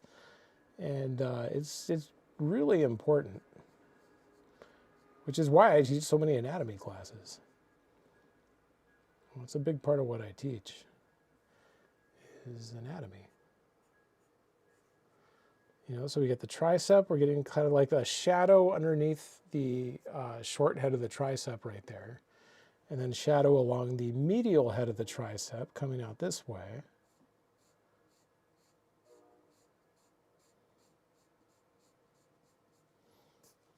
You know, and then from there we start to hit the elbow and the ridge muscles, right? So Ryden, you were asking about ridge muscles, if you're still here, right? In this case, they're basically sitting up around here, right? They're like right in here and essentially coming up and over like this, right? They're kind of sitting like that. I don't know if you can see that, right? I'm trying to not draw it too dark because I don't want to like draw them in necessarily, but they're doing that and they're going up and wrapping over and disappearing around the other side, right? On this side, the ridge muscles are doing kind of the opposite. They're wrapping around this way, right? And disappearing around the other side over there and attaching to the side of the arm. And then they're basically just wrapping like this.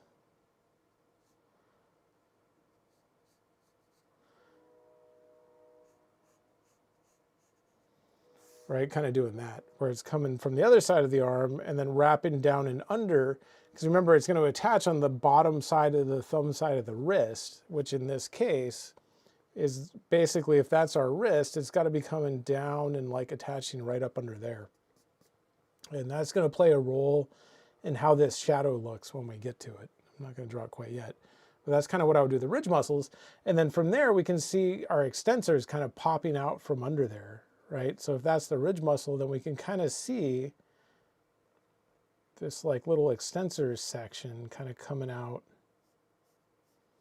from under it, and we get like a really specific overlap right there, right? And that's really why we want to know this anatomy really well, is because that's what guides our overlaps, right? And overlap is what adds depth to a drawing. I mean, yeah, we got our basic shapes, that adds a certain amount of depth and guides overlap to a certain extent. But then from there, you know, what do you do then? I mean, from there, it's more about the anatomy, really, and figuring out kind of how the anatomy is helping guide those overlaps and where things are inserting, you know, your origin, your insertions, that type of stuff. You know, this little shadow right up in here, sitting right up in here, is going to be really hard to place if you don't know how those ridge muscles are working.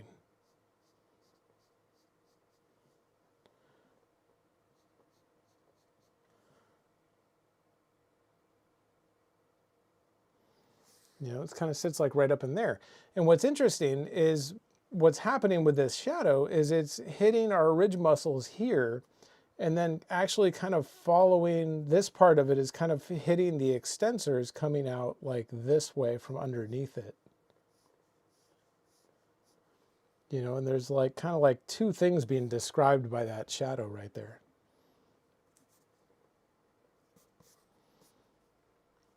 You know, and then of course we get our elbow, which is kind of crunched up, so it gets some kind of crunchy elbow looking stuff going on here. And then we get the anconeus, right, which is that little like triangular muscle that kind of sits back up in here, right, kind of sitting like that. There's like that little like triangular muscle up in there. Again, not super visible. I mean, she's not like a bodybuilder, so it's not like we can see literally every last muscle, but she's in pretty good shape. I mean, I think she's like a ballet person. And, you know, so like her muscles are very defined and toned, but at the same time, it's not like the Hulk either, you know? So we have to kind of find like a middle ground. So we've got anconeus plus a little bit of probably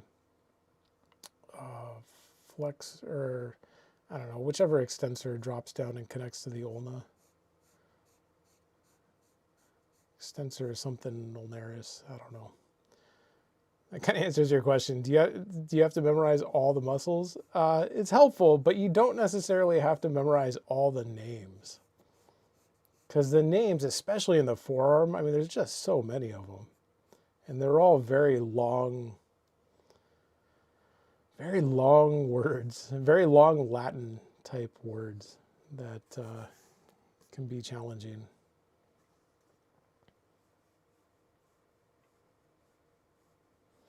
Right, so that ulna is going from the elbow to right there, right? So there's a bone right in there. We're trying to figure out how do we get that to be described properly, but then what's tough is then there's muscle that wraps around the bone, right? And that's kind of what we're seeing here, is seeing some of that muscle kind of wrap around the bone.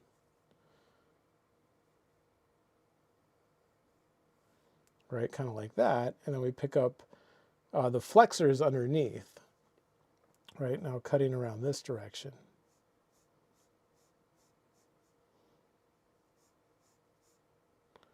Kind of doing this. That's pretty good. I wouldn't say it's like an exact replica, but that's fine. Like the goal here isn't to copy what we're seeing. It's just to make a nice drawing that logically makes sense. You know, so we're going to get something about like that. I might come in and darken this stuff more later. You guys don't have to watch me do it. Right, and then in here we're picking up a little bit of shadow right here on the pectoralis because we get this a little bit of compression happening first off, right? So we're getting compression between the pec and the arm. So we're getting that kind of coming in this way and a little bit compression here, and then we're seeing a little bit of shadow kind of pop in, cut in a little bit, down a little bit, and it kind of has like this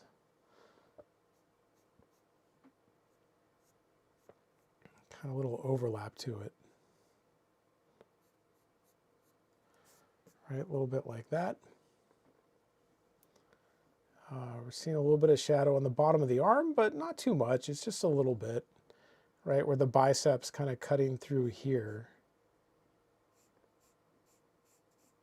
Right, and then we're seeing like a little bit of tricep hang down here. Just ever so slightly, and then kind of like bicep.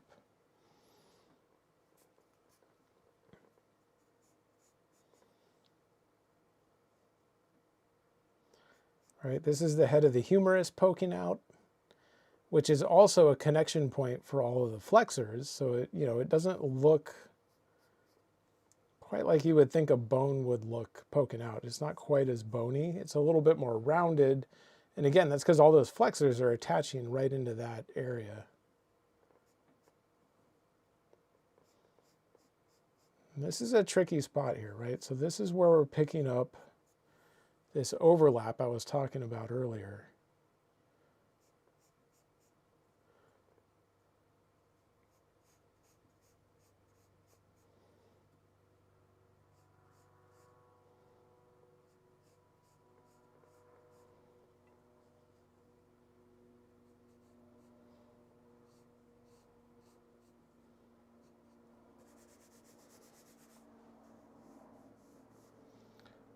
Right, and right now she's looking a little too buff because I drew too much of the flexors, or the ridge muscles.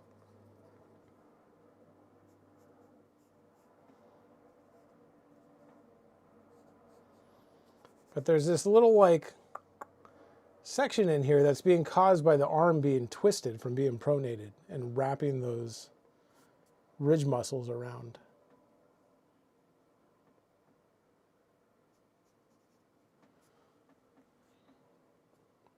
We'll get to that. That'd be more like a half-tone indication. And that's kind of what I would leave it at right there. Could maybe add just a subtle little bit of something over on this side. And ridge muscle pop out. Extensors kind of popping out. I think that's pretty good. Again, if we're going to render it, then we would need even more anatomy knowledge to understand exactly where the highlights are going to sit and kind of like work out those forms. But I'm not going to render it.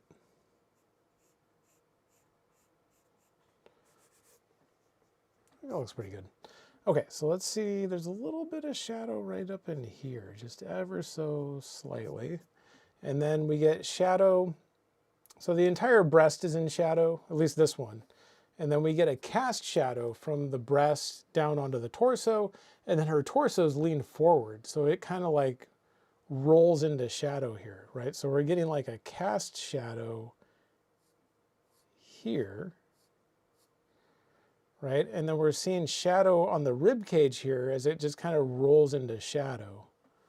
So we're kind of like picking up some shadow here, and then maybe some ab shadow on the abs.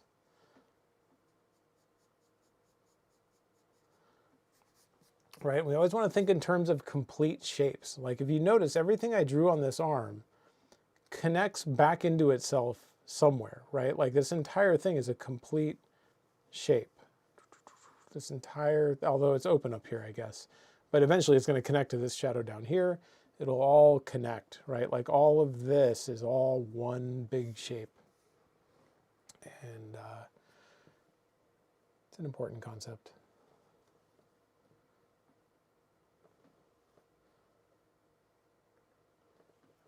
All right, we've also got shadow wrapping around the hip here. right? Kind of coming up this direction, coming out this way. And now, okay, so her abs are basically like in here, right? Kind of doing that. And the oblique is here on the outside, then we get the abs, and then the oblique on the other side. And so the shadow is going to kind of follow that, right? So it's going to be cutting across the abs. And then, or not the abs, sorry, across the oblique. And then kind of following this little section of the oblique here down to our aces point. Right? Remember earlier we were talking about the aces point. Well, that is exactly where the oblique connects as well. Right? Kind of like right around in there. And then we're picking up a more light kind of hitting the abs and the inguinal ligament area. Right? So we're picking up more light in here. Very soft edges at this point. Right? And then we're picking up a little bit in here, running down this direction. And then it kind of connects across here very, very softly.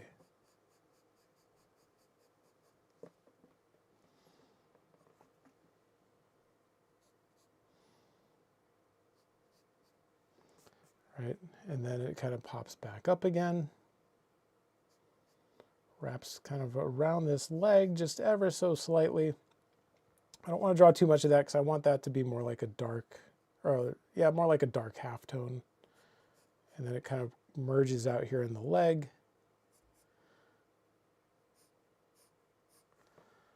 All right, pick up our leg shape.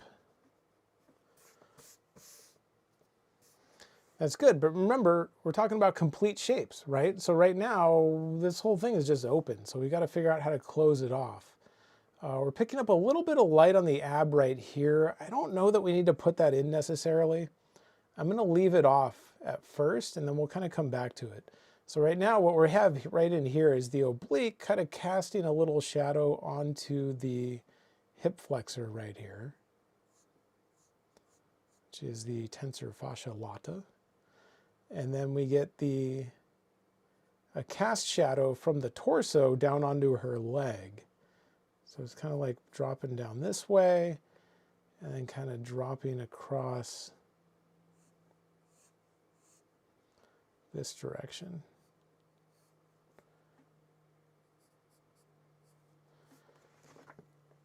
Right, so that's all in shadow. Right, this whole section. And notice now, well, excuse me, we've locked it back into that arm shadow, right? Because that arm shadow was all one shape, and then it locks back into this, which now also makes one big shadow shape. And I don't know, I guess we can put a little bit of light in here. Let's try it. See what happens. If it doesn't look good, we'll take it back out.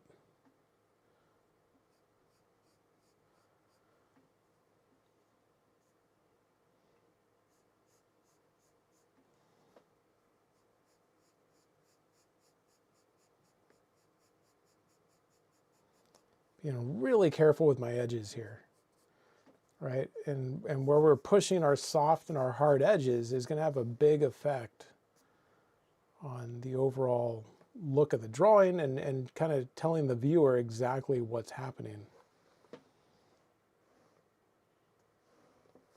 Looks okay.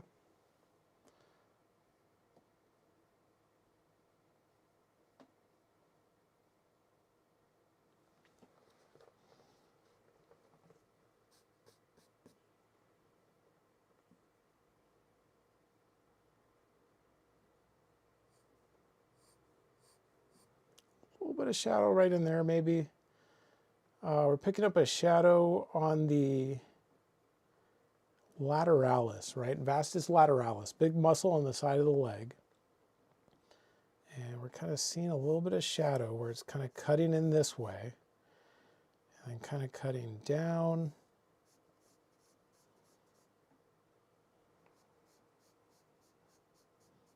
Over. Didn't like that. Take that back out.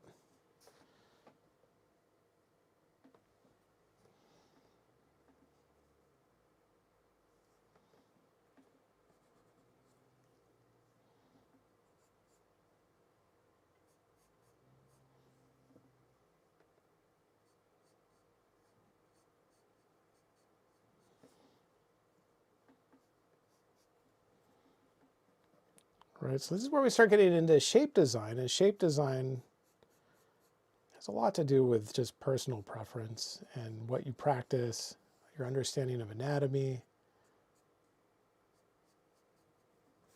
right? So we get that little bit of like the lateralis cutting in and picking up that little bit of shadow right in there, right? And then we'll get a little bit of shadow here on the medialis as it kind of wraps around the knee here, right? Little tiny shadow right there. The rest of the knee, I wouldn't recommend copying it.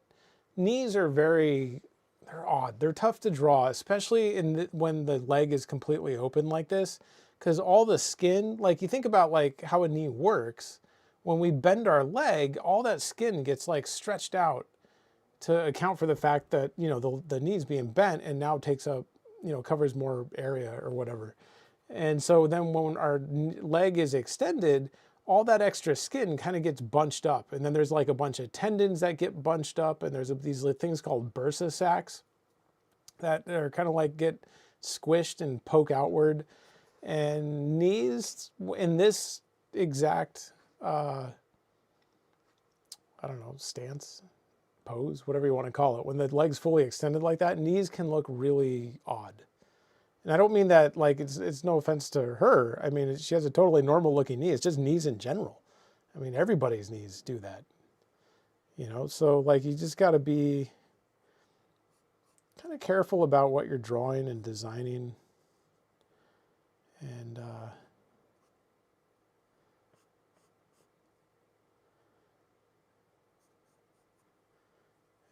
don't let it get, I guess don't get too caught up in copying, right? Like this is kind of where design comes in and figuring out like, you know, how much do you want to include here? How much, you know, do you know about knee anatomy? Can you design it in a way that makes sense? And, you know, like if you look at what I'm drawing right here for this knee, it is not what I'm seeing in the reference. I'm looking at the reference more for the orientation of the knee, you know, but I'm definitely not copying knee shapes right now. This little one, actually, I'm going to copy one. I'm going to copy this one because I feel like it's going to help describe the tibia and how it's kind of connecting with the head of the fibula. I kind of like that, so I'm going to stick with that. Right, get some tibia in there. I'm playing up the calf on this side, but I kind of like it, so I'm going to leave it. Right, and then maybe a little bit of shadow just under the head of the fibula, perhaps. Just a little tiny bit.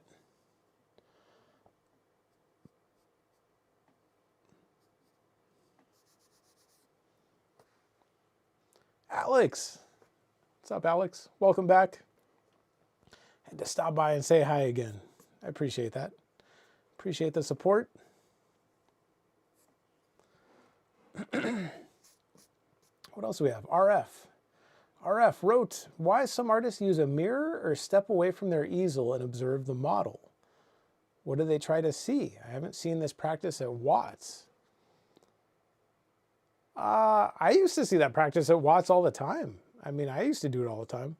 Although I will say I wouldn't step away to observe the model. I would step back to look at my drawing because we're drawing so big. I mean, this is a huge drawing. 18 by 24 is pretty big. You know, I mean, I know it's hard to tell on the screen, but like my hand's this big. So this is a good sized drawing, right? And if you're sitting right here, I mean, you can see my head, like I'm pretty close to this thing. And so if you're not used to that, you tend to get really focused in on one area. And you'll tend to like work on that area and work on that area, and you'll get that area looking really good. But when you're newer, it's really hard to do that and also keep track of how that area relates to everything else in the drawing. So usually what will happen is you'll be drawing, say, an arm, right? And you'll draw a really nice arm, but it will be either way too big or way too small compared to everything else. And so that's kind of what we're trying to see when we back up from it. Now, over the years, I stopped standing up. Like now I can just lean back and kind of look at it. I can kind of get the board here on my knees like this and lean back and look at it. And I'm pretty good at figuring out like, you know, how things are relating. But I used to stand up and get back from it and look at it from, you know, a good 5 or 10 feet away all the time. And it's pretty helpful when it comes to figuring out some of those like proportions and stuff. And yeah, they used to tell us to do that at Watts. I don't know. I don't know if you're taking a class at Watts or not, but you know, I'm pretty sure if you were there, they would probably be telling you to do that. I hope, because it's helpful. I would recommend it. But I don't know if you need to stand up to observe the model necessarily, because the model is usually pretty far away from you. But I will say, if you're sitting in the front row at Watts, like you can be pretty close to the model, and that can be a little challenging. Could be helpful to get back a little bit, see them from a distance.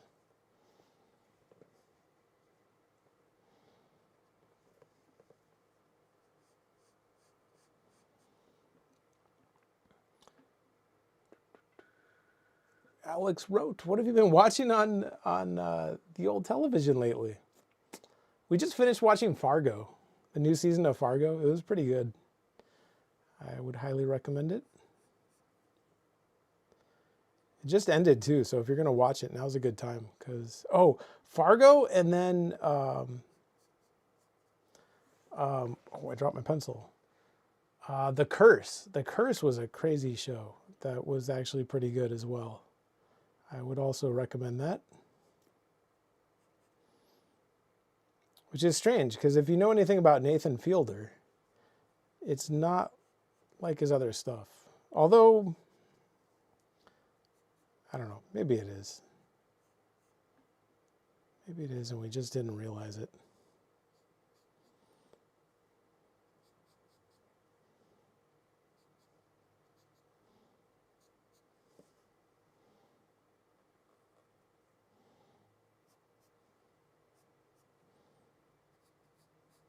But those are the two I would recommend. That's what I've watched lately. I've been trying to watch the new season of Reacher, but I just haven't had time. I know that's more of like an old person show, but I like it. Okay, so we got some knees on here. Looking a little bit designed, but whatever. I kind of like them. I'm going to leave them. Let's see if we can get... Oh, dude, if you haven't heard of Fargo, you should watch Fargo. Not the movie. The movie came out in like the 90s. It was like a Coen Brothers movie. And, well, the movie's really good too. Also, you should watch the movie. But just know that there's a movie and there's a show. So if you look it up, you might find two different things. But then Nathan Hawley, I think his name is, Hawley? He made a show based on the Coen Brothers movie. And it's pretty good. Pretty good. I won't say anything more than that. Other than it takes place, like the whole thing, like Fargo, it's set in like, you know, obviously Fargo, North Dakota. So it's all like these like really nice Midwestern people doing a bunch of crazy things. And it's pretty good. I would recommend it.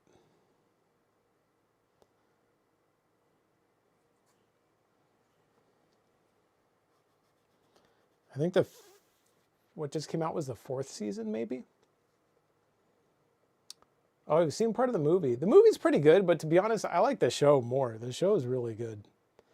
The movie was cool, but man, they made a good TV show based on that movie.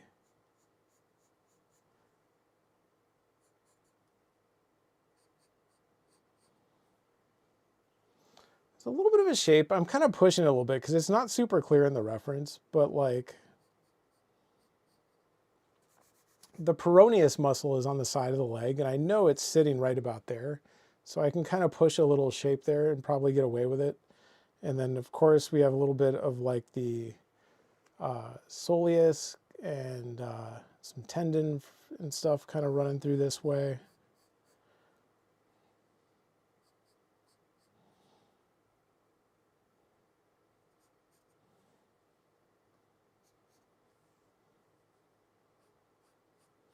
A little bit of shadow here on the ankle.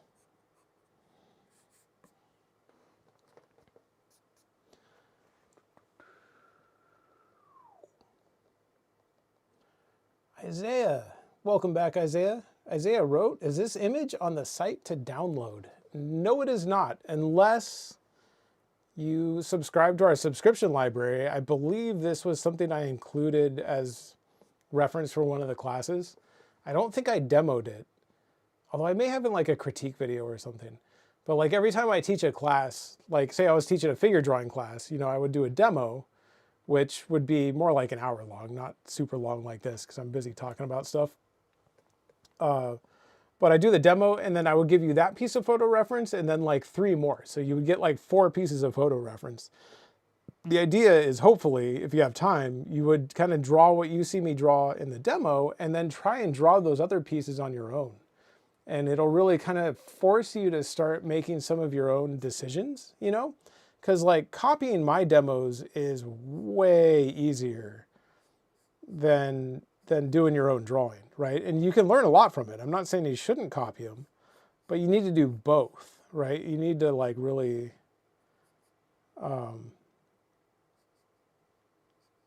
I don't know, kind of do studies where you're like copying my decision making and then also practicing your own decision making, you know, and using mine hopefully to inform yours is kind of the idea.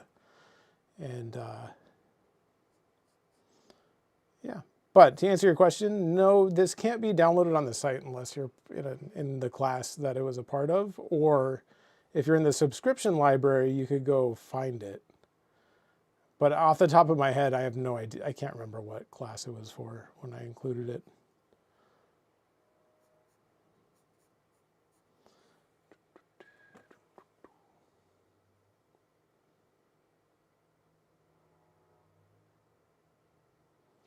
Oh, Pokemon Concierge or Concierge? I don't know how to say that word.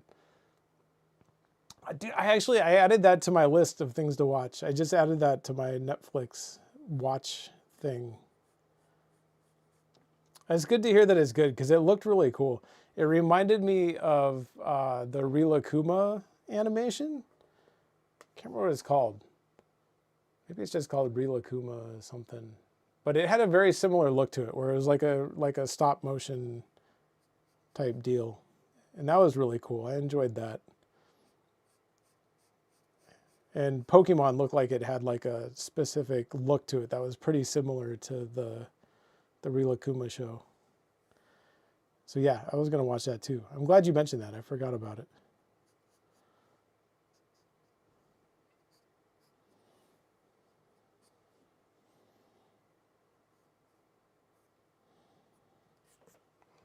Okay, so this kind of falls into shadow. I think Olivia would love it. That's cool. I'll let her know, because I did put that on the list of things to watch. Maybe we'll check that out next.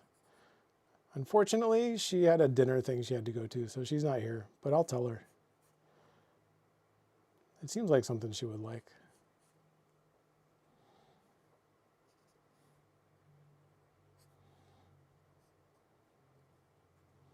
I'm not going to draw toes right now. It's going to take too much time. Oh, 4 episodes of Pokemon. Hey, if they're good episodes, I'm okay with 4. Especially stop motion. It takes so much time to make those things. I totally understand why it would only be 4 episodes. Probably took them like 3 years just to make those 4 episodes. Okay, so here's what we've got. There's the whole thing. There's one thing I left off. Maybe I'll put it on. I'm not sure, but there's a cast shadow from her arm. It's part of what this is, but then also like things just kind of roll into shadow, but then that shadow extends across here. Maybe I should put it on there. Let's try it. Let's see what happens. At the very least, I think it'll help add some depth to this leg.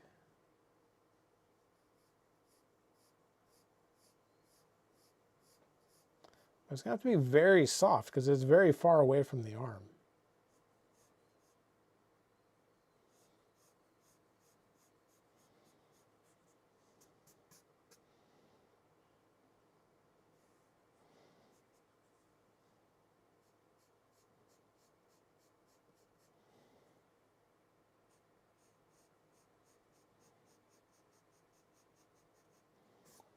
looks cool. I think that adds some depth there and kind of reads like a cast shadow from the arm.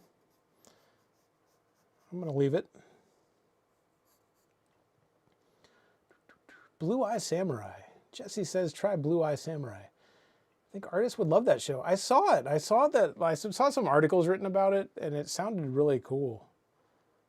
I might check it out. Maybe I'll add that to my list of things to watch. Oh, Alex seconds Blue Eye Samurai. Best show you've seen in a long time. Well, you haven't seen Fargo yet, so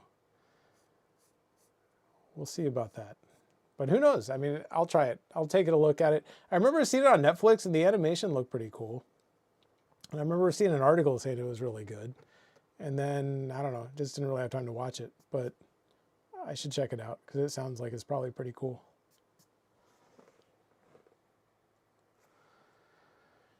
Let's see. Wow, Breaking Bad level story. That's pretty good.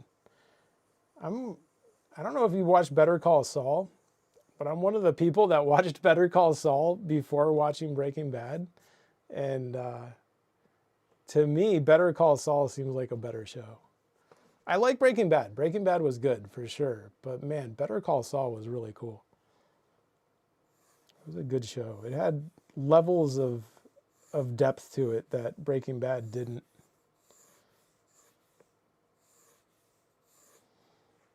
Wow, I kind of screwed that up.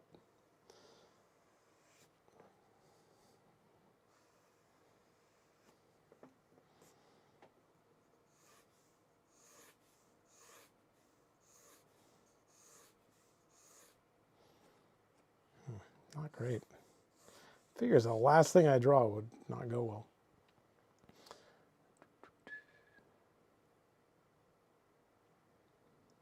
All right, we can trade.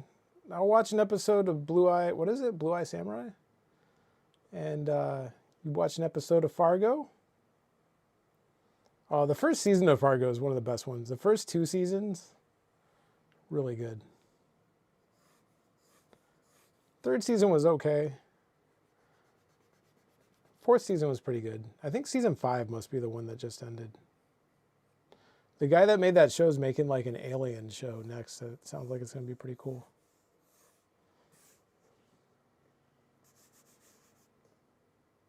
Yeah, Better Call Saul was really good. That was a good show, man. I think Vince Gilligan perfected his writing ability on Breaking Bad and then like took everything he learned and applied it to Better Call Saul.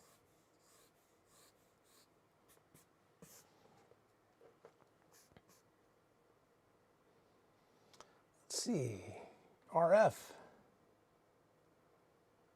Do you need to learn to draw good body parts before you attempt to draw a full figure? No. I would recommend you do both at the same time. If all you do is draw individual body parts, then if you might get good at them, but when it comes time to put them all together into a full figure, I think it's going to be really challenging. So I would recommend a mix of both, definitely. Like practice full figure, and then every now and then do studies of individual body parts, you know, and I think that's the way to go. But it's just my opinion.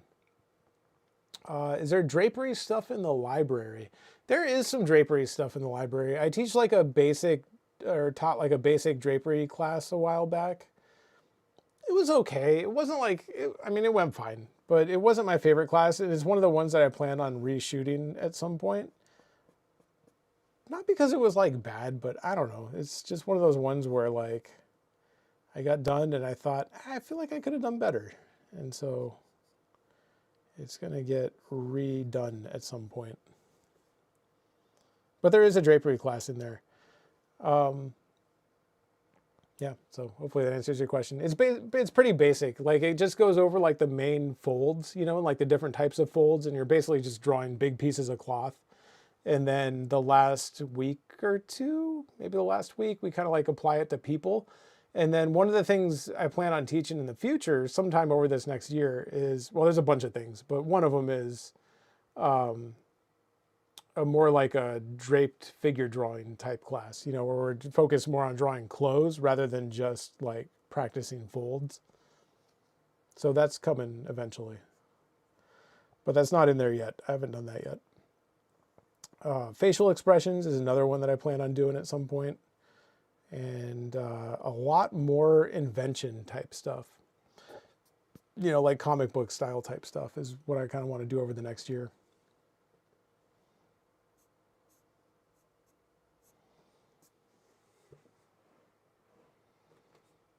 One thing that's missing here. Alex, I will see you later. I hope you enjoy your random YouTube videos. That's what Olivia and I do too, is not necessarily YouTube, but sometimes it's YouTube. Lately, we've been watching these like factory videos. There's a channel on YouTube called Process X, and they show like factories in Japan, and they're just like little videos of just showing how stuff's made, and they're very relaxing, and there's all sorts of cool machines. And so we've been falling asleep watching those lately. They're pretty cool. Anyway, later, Alex. Where to fit drapery? Yeah, I would say drapery, it's not, it can be a beginning level topic, but I wouldn't necessarily recommend starting with it.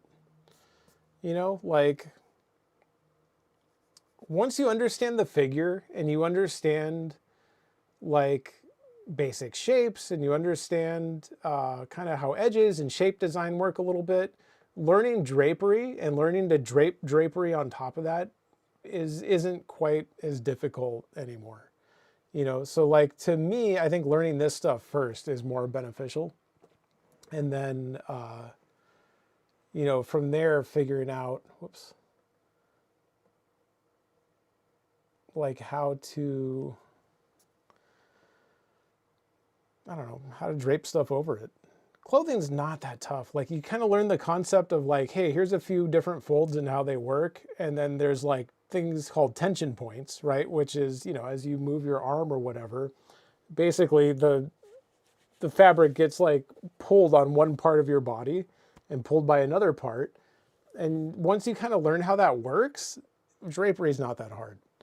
It's not super challenging. And I think you can pick it up pretty quick once you understand like these concepts pretty well. Then adding drapery it's not like super hard. Maybe I shouldn't say that.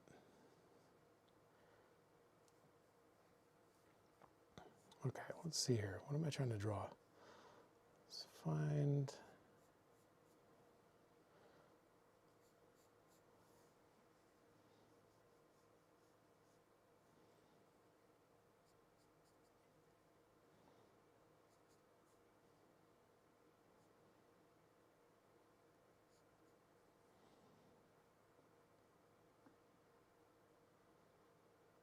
Yeah, Process X.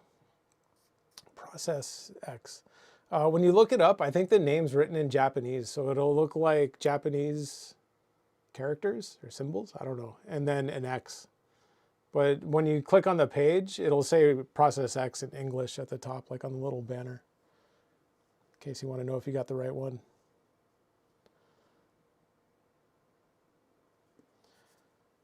This head shouldn't be too tough to put into shadow, because like the shadows basically follow like the eye sockets and stuff. I'm kind of just trying to get like a real basic head shape on here.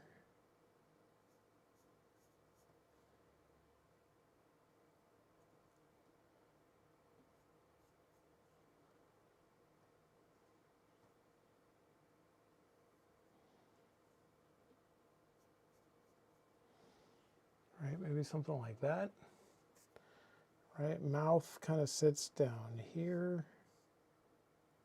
Chin down here, although admittedly I made her chin a little bit too wide.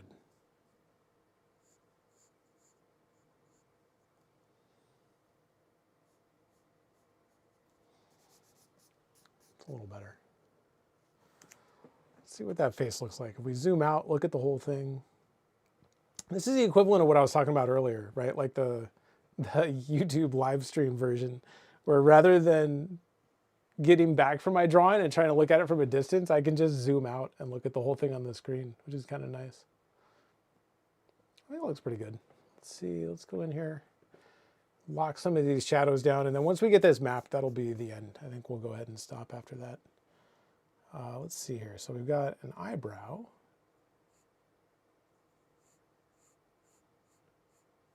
Coming out this direction.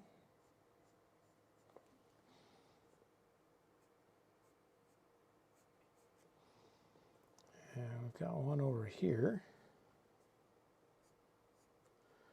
Coming out this way.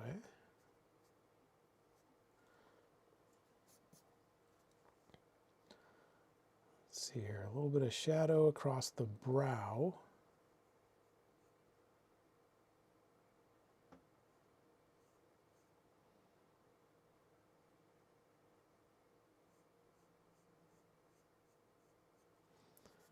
That kind of nice and soft. We get a little bit on the eye socket out here.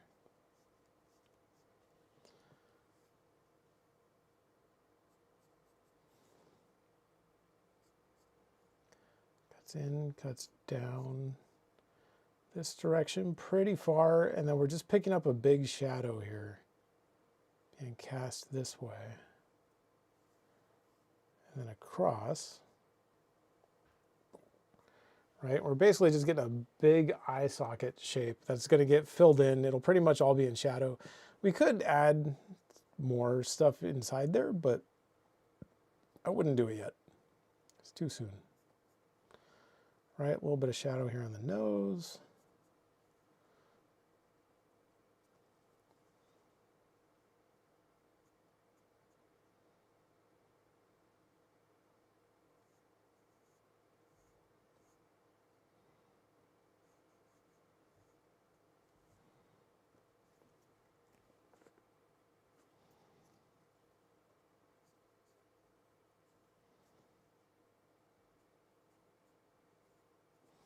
Right, kind of get that little shape on there. And then we're going to have a cast shadow from the nose, dropping down this way towards the lip. Right, and it kind of hits the lip here. And we kind of hit the node, or like the corner of the mouth, out this direction.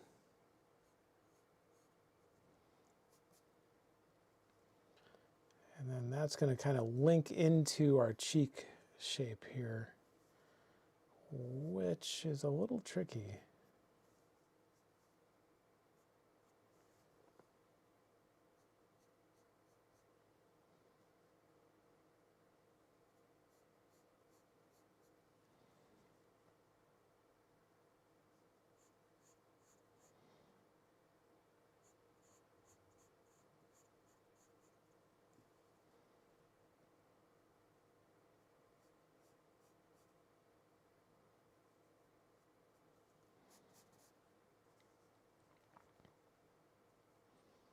And then there's a little bit of light on this side that I'm going to put in there, but not too much. Keep this side kind of simple.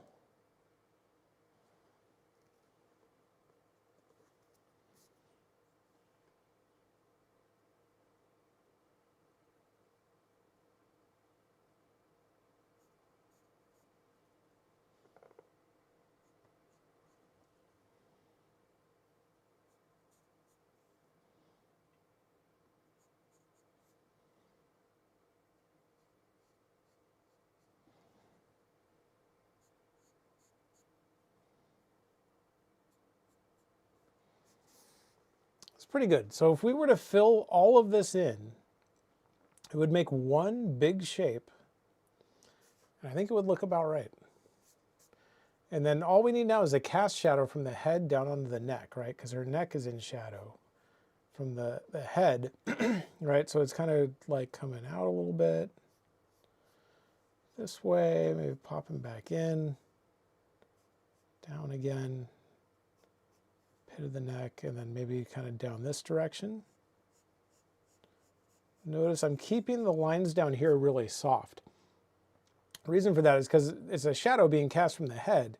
The farther a shadow is cast, the softer it gets. You know, so we're going to have to figure out how to kind of help show how far it's being cast by adjusting the softness of it. But then what's interesting is you can see right here, it goes from soft and then all of a sudden we get a pretty hard edge right here because it's bumping up against the collarbone. And then it kind of drops back down and like softens up again.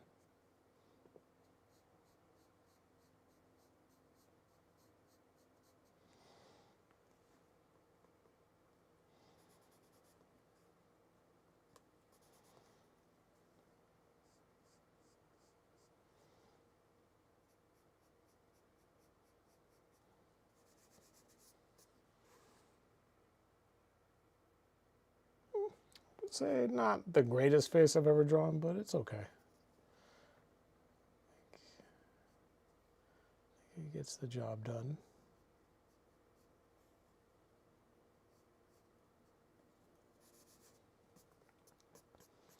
Let's see, Isaiah wrote, what methods or techniques have you deliberately added to your skill set over time? It's an interesting question. All of them? I don't know. I mean, everything I do, I deliberately studied at one point or another. I have to think about that for a minute. It's an interesting question. Jesse wrote, thanks as always for sharing your insights. Jesse, you are welcome. Glad you found it helpful.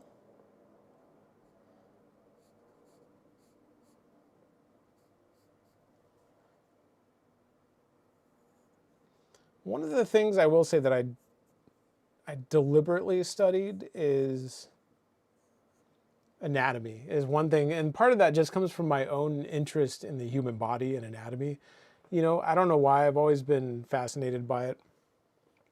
And I just find it interesting, you know, which is partly why I teach as much as I do, is because I get a chance to teach a lot of anatomy stuff. And it gives me a reason to study a lot of anatomy. And I don't know, the human body is just interesting. When I was a kid, not even a kid, maybe even, I guess when I was a kid, I wanted to be like a doctor or a surgeon. A surgeon really would be cool. And then one day, you know, I figured out how much school you had to go through to become a surgeon and immediately realized I didn't want to do it anymore. So this is kind of the next best thing. I get to study all the anatomy without actually doing any surgery, but it's still just as interesting.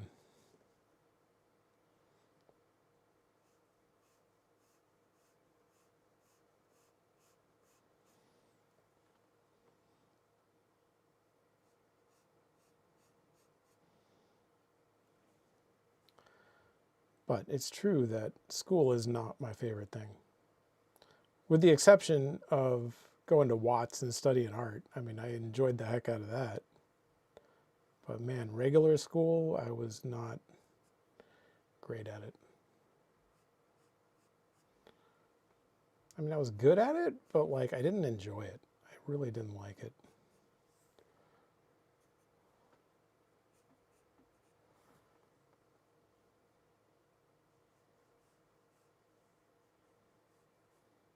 Okay, I'm not going to get too caught up in the hands. So this is pretty much it. Let's see, anything else I want to do here?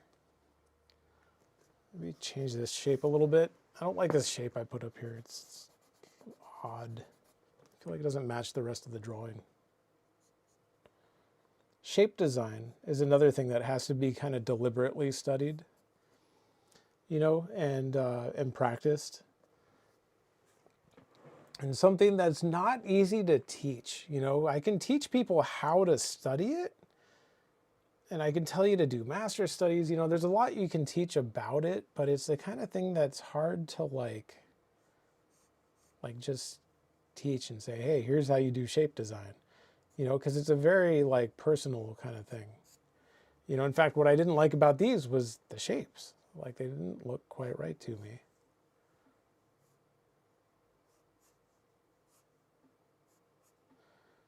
So I'm going to change it up a little bit. Take another shot at it.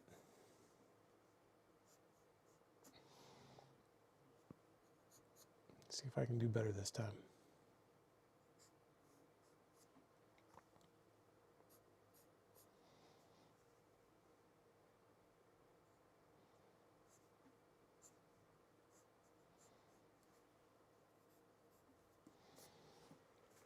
that seems more interesting. I don't know. It's still not the best. I mean, until we got in there, could get in there and really design out the hair, it's not going to look quite right. I guess we could do that, but I don't know. We don't have infinite time in these live streams, unfortunately. So I kind of have to like pick and choose my battles a little bit. But it would help to make it actually look like hair, first off.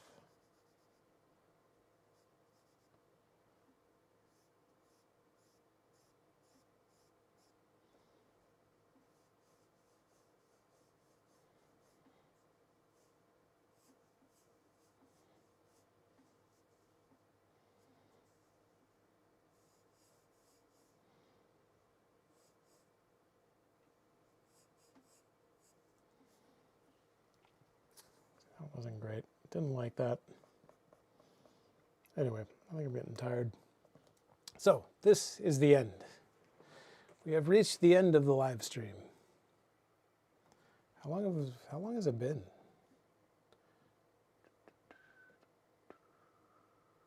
Oh, doesn't say. It just says live. Okay. Well, thank you guys for watching. I appreciate it, as always. And hopefully this was helpful, you know, and helpful and maybe fun. You got to ask some questions. I always enjoy answering questions, so I appreciate that you guys take the time to ask them. And that's pretty much it. Yeah. Oh, also, Olivia's not here, so you're going to have to see me stand up and walk over to the computer to turn off the live stream. It's a little bit awkward.